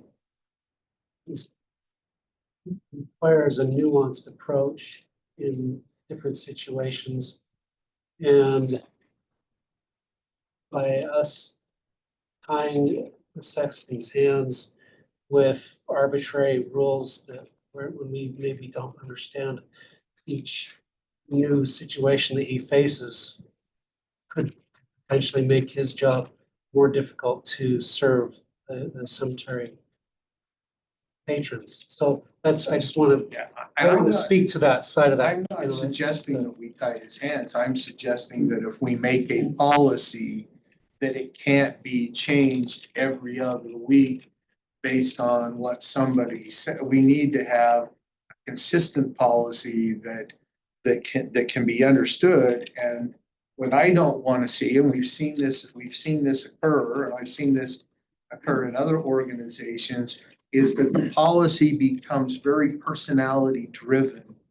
And you get a new person, I don't like that, they change the policy. Then we get complaints. And the mayor gets complaints. So what I want to ensure long term, this one I'm okay with, but long term, I would like to see us come up with a process where policies just can't be changed arbitrarily at the whim of a personality. Can we have a thing that the policies are put in place, but just like, a review of things that he would have the ability to, add discretion, be able to make some amendments, so that we do that. Be more mays instead of shalls. Yeah. That's a better way of saying what I was thinking. Well, and I'm just saying for the long term. Yeah. We need to look at something like that, how do you amend it? How do you amend it? So, we have to have policies. We can't have one department that just has kind of autonomy to do what they want, even if it is, a very good reason or example, but needs to be set up. But I certainly know that he would have better discretion as to, we're going to let this go a couple days past because this, but I see that if we set it up that way, it's not gonna be a thing that every single person that goes into the cemetery is gonna expect to get, their own special treatment, that if people see this is the policy, most people will go with it. And if they feel they need a little bit extra, and I assume that you would probably know that almost as soon as, the people have come into the cemetery and the people you've talked to, especially new people who are in charge there. You'll know right away, this is probably gonna be a special case for a little while. One of the other considerations that Craig can speak to this more is consistency, right? This grave decoration section was amended by the city council in 2017, again in 2019, again in 2020, or I'm sorry, 2019 was effective 2020, then again in 2022. So there's not consistency. I think, and again, Greg can speak to this aspect of it, but this is not an area where you want to make flippant changes as a sexton, right? You don't want to make those quick changes because what happened 4 years ago, somebody says, well, I decorated it 4 years ago and this was the rules. Well, it's changed since then.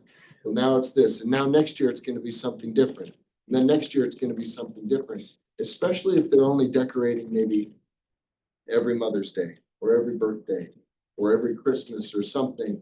And the policies shift too much in between there. It's tough for the mourning family to understand and keep track of what those changes are. So I think that was a conversation we had, but I don't know. Do you want to talk about just the consistency of having standards that are able to be applied routinely? Well, I think that's kind of how we got in this situation in the first place. I don't know that it was, I can't speak to what happened in the past. I've only been here for 8 or 9 months, 10 months. Yeah. So I can't speak to that.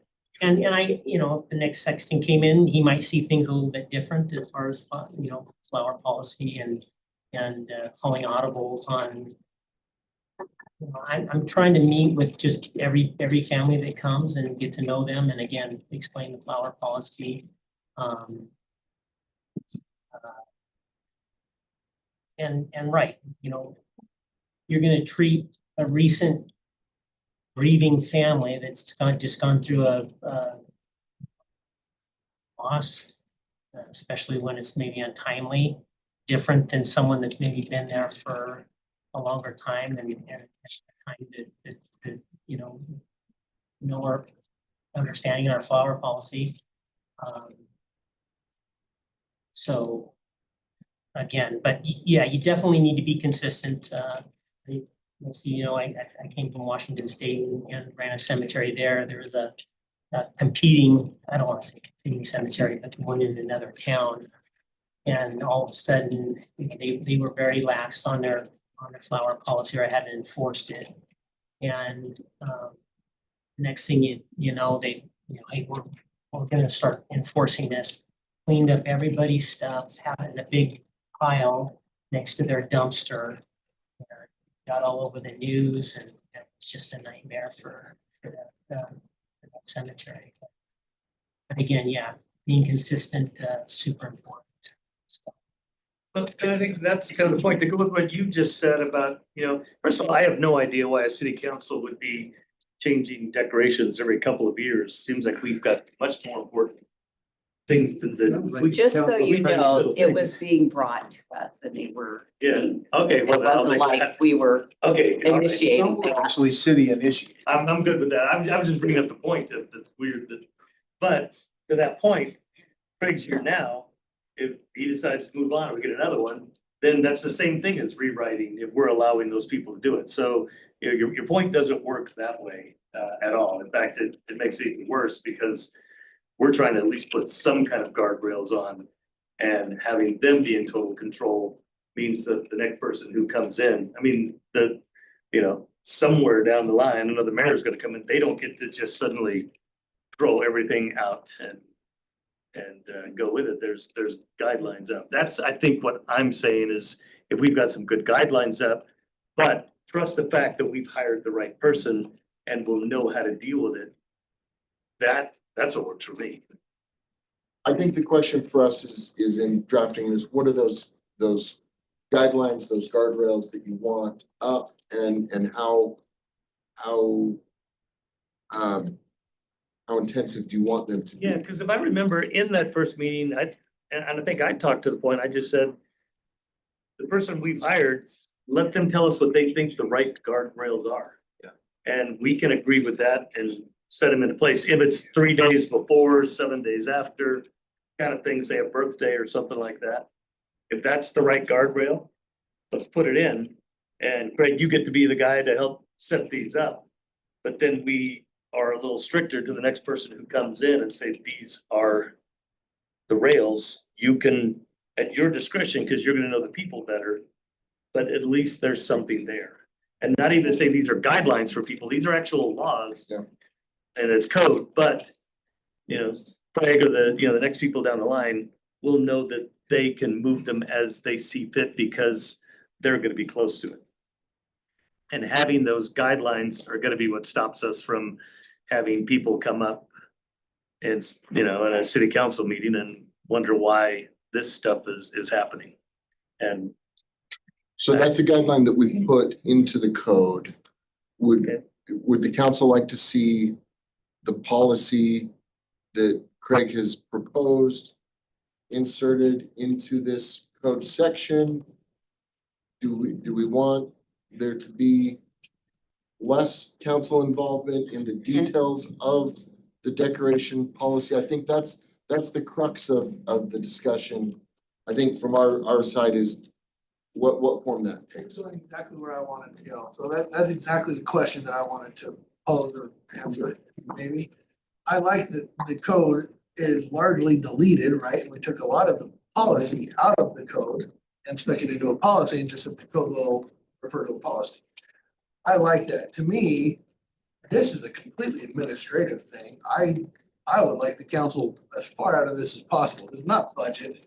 This is something that an administrative and executive office should manage. And if the citizens don't like the way the cemetery is getting managed, they can vote out the mayor. Right? He's the head of the executive branch. He's where the buck stops with something like this. This is, to me, the council saying, well, should it be 7 days before a holiday or 3 days after a holiday or 14 inches tall and flowers or, you know, please don't involve me in that discussion because I don't care, right? I mean, find a policy, make it work. You're the pro. Knock yourself out. I don't think that the council getting involved in the weeds, so to speak, forgive me. Forget the point. the problem with that though is that if we don't, you say that they can vote out the mayor, but they'll come to city council meetings and complain. And then they'll wonder why we as the people who set the law. Done complaining, the mayor will go out with them and say, okay, well, we'll talk to you and see what the policy is. But why don't we try to But we stop represent before it the gets too people. cold? Yeah, This is just the form of government that we elected. No, Is some did. the form of government that the citizens of the city selected. And I don't care if it was 50.1%, which it was. Actually, I think it was like 50.3. but Yeah. But we're still in charge of code. We're still in charge of deciding if that is what we And want. we're taking it out of the code, and putting it into a policy. And I think it is good, but I think there needs to be a guardrail because a lot of the reasons that it came back that may have been personality. And so my concern is what Bob just said, they come to us and to say, oh, not my problem, not my problem. Well, it's about potholes, but I'm not gonna put a pothole policy. city code and take responsibility for that. Right, but we do put guardrails in our code and say this is what they'll look like, this is what our street standards are. We have street standards in our code. And then we say follow the standards.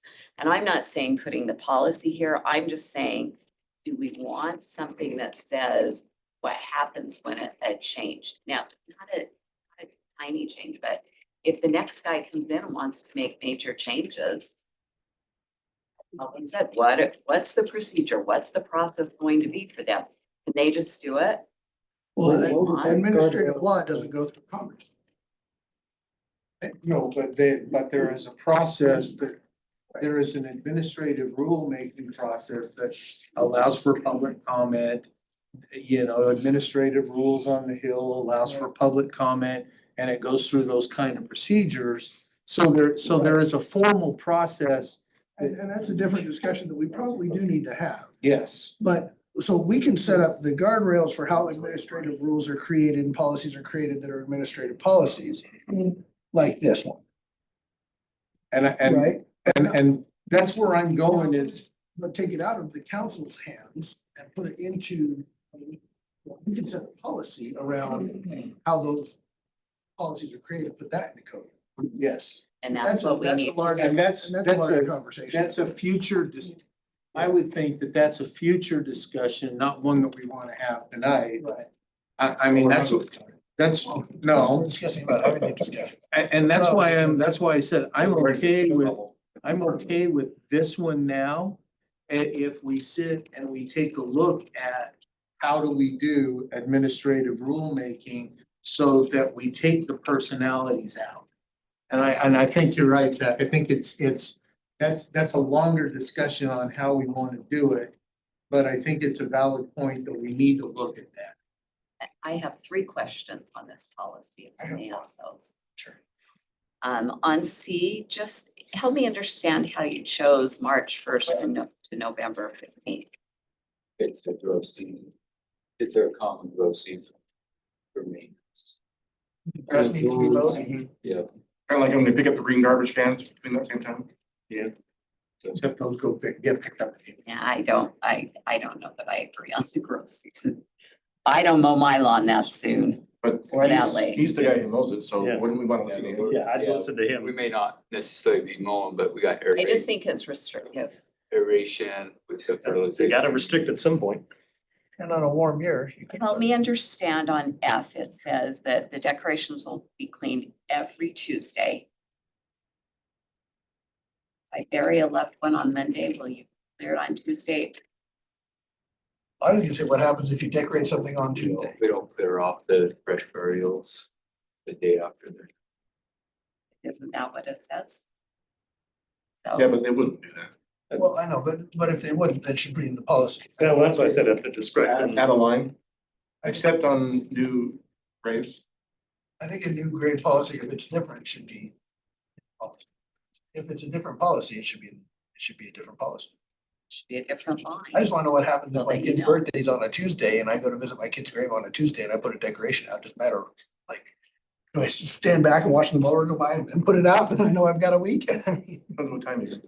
right, that's And what then I'm on saying. H, Let me speak to that.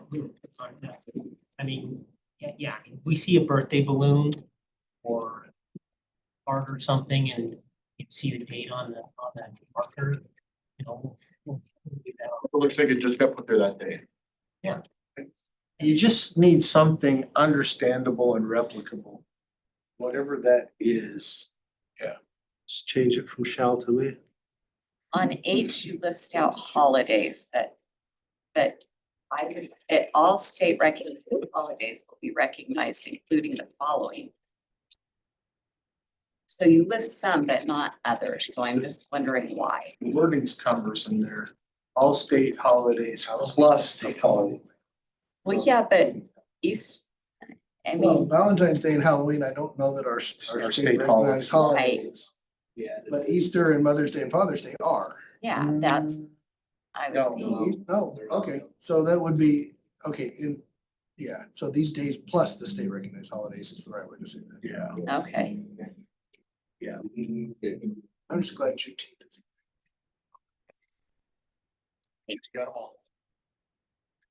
The only thing I had was that the code section that we amended said the adopted policy shall allow for holiday decorations to be set up 3 days prior to and left up for 7 days after, but the policy only says the 3 days prior to. It doesn't say the 7 days after. Again, we're a little bit flexible on that. It doesn't. And what I'm saying is just if it says it in the code Should and it says match. it should include, then just make it match. It's what it's just a consistent. Either that or take it out. So I'm trying to be consistent on how I point out consistencies. I don't want to take that out. No, I'm fine with leaving that in the code, but if it's in the code, it should be in the policy because it says, the code says the policy shall have this. So put it in the policy. Other than that, I really like all the deleting and all the taking all the stuff out of the code and putting it into a policy. But again, I think we need policy making policy. I worked for a company once that was big on policies. The COO was really big on having everything, every policy written down. Like if I was going to graphic design a Facebook ad, I had to have a policy. He wanted me to write down how I did it. So we had a Facebook ad creation policy. When we got through the end of making all these policies, and he says, wait, how do we make these policies? We didn't have a policy creation policy. And I don't know how they created the policy creation policy without a policy. Yeah. On how to create policies about policy creation. Sounds like he should be covered. How much wood would a woodchuck chuck? So we do need a policy creation policy, but until then. Any further comments on the grave decoration policy? This has been a great discussion. I'm just in favor of allowing the sexton as much latitude as possible. I agree. And I want to ensure that we're customer friendly because it's a very hard time for people.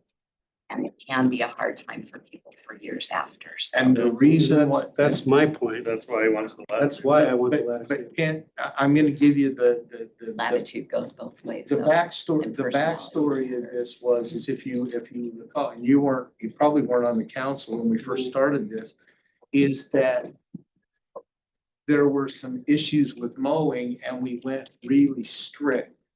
And that was at the sexton's recommendation. And it didn't work for a bunch of residents, and that's why we're talking about changing it now. So that's why I want to make sure that we're dealing with solid policy and not personalities that say, oh, I just don't like this. That's where, so yes, we need to give people latitude, but that unlimited discretion that they can change anytime a person changes or at the whim of the weather. That's not what we want. Government can control the weather. Did you hear the memo? Oh, that's what I heard is that we can control the weather.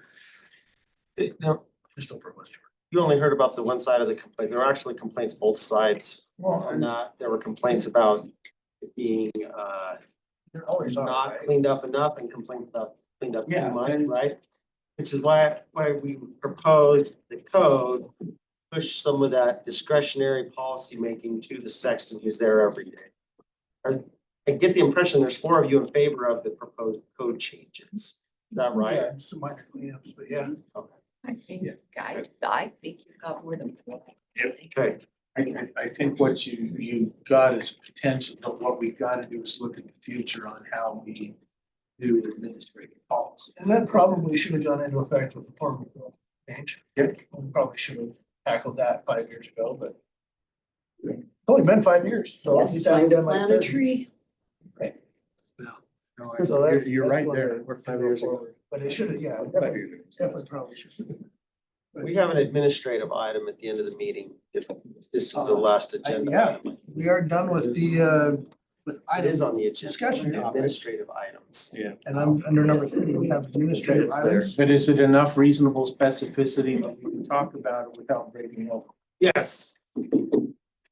Requires no final decision making of the city council. I want to tell you a story.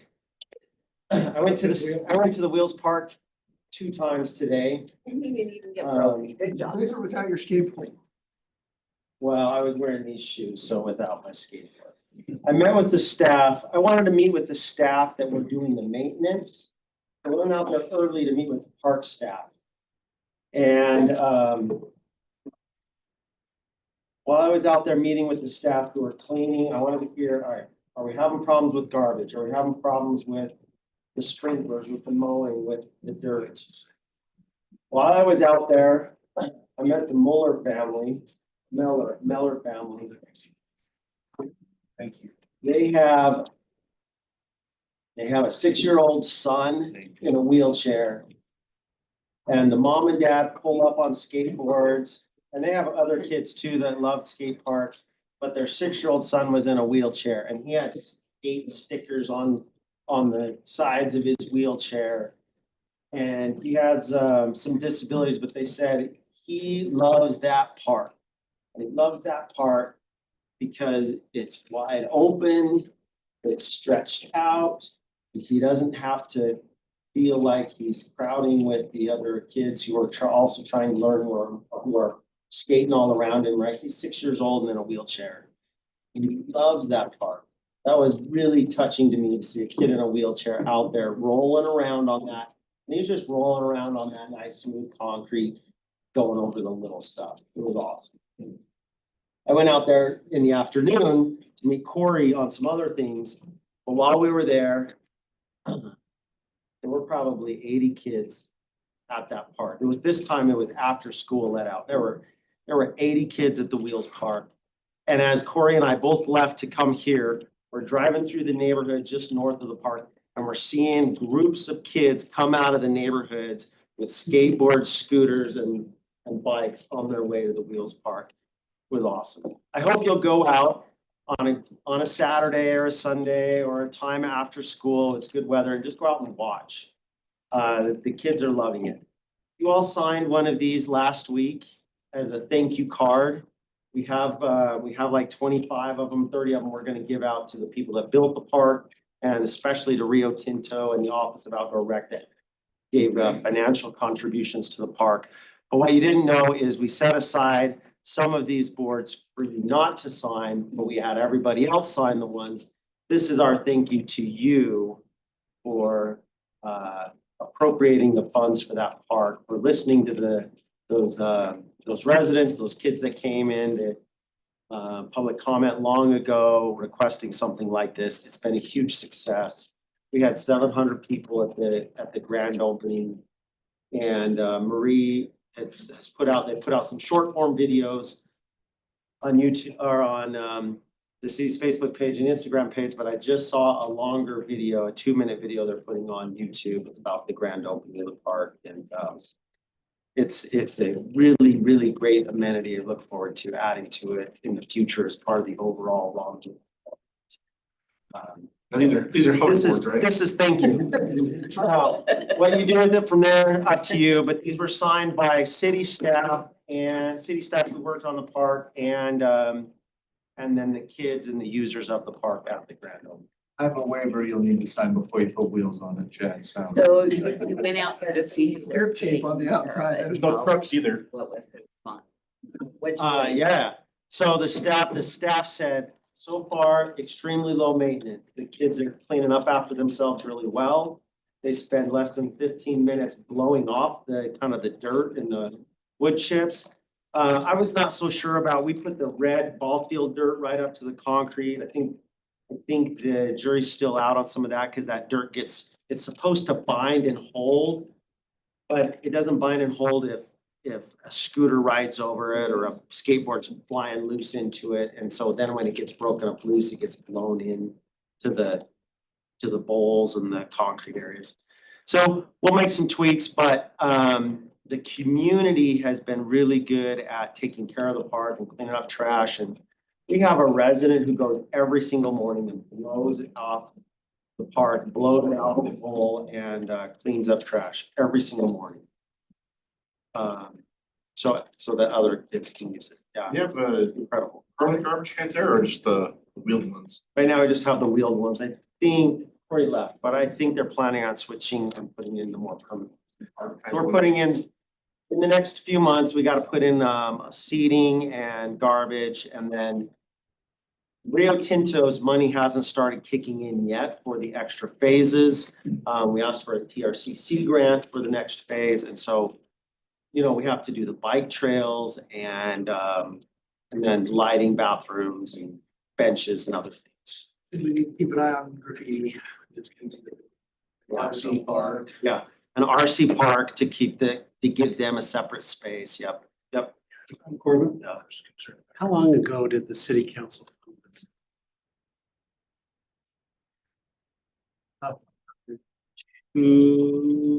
I was on It's been council. 2 years. on council. It's been 2 years in design and construction. It got approved for kind of a pre-design three years ago, and then probably formally funded 2.5 years ago. You were on the first time around. It's been about Yeah. 18 months. We did, Numbering. we did do one of these thank you cards for the council members who were on the council at the time it was appropriated as well. I was just thinking, maybe I should take this over to David Pack. I got one for David Pack. We're gonna send one to Melissa, and I have one for Chris McConaughey. Coming in December. Oh, maybe we'll save the shipping. Yeah. Spend it if you want to. Anyways, thank you. Thank you for supporting it. Thanks for coming out. I hope you had a good experience at the grand opening. I was at the Hampton Inn. Hope you had a good experience at Hampton Inn. It was really great. And there I served you breakfast. All right, anything else that anybody has for the council for tonight? Hostage and she's on like a pork sausage. Move to adjourn. Woo-hoo. We're adjourned. Thank you for being here. Everybody else.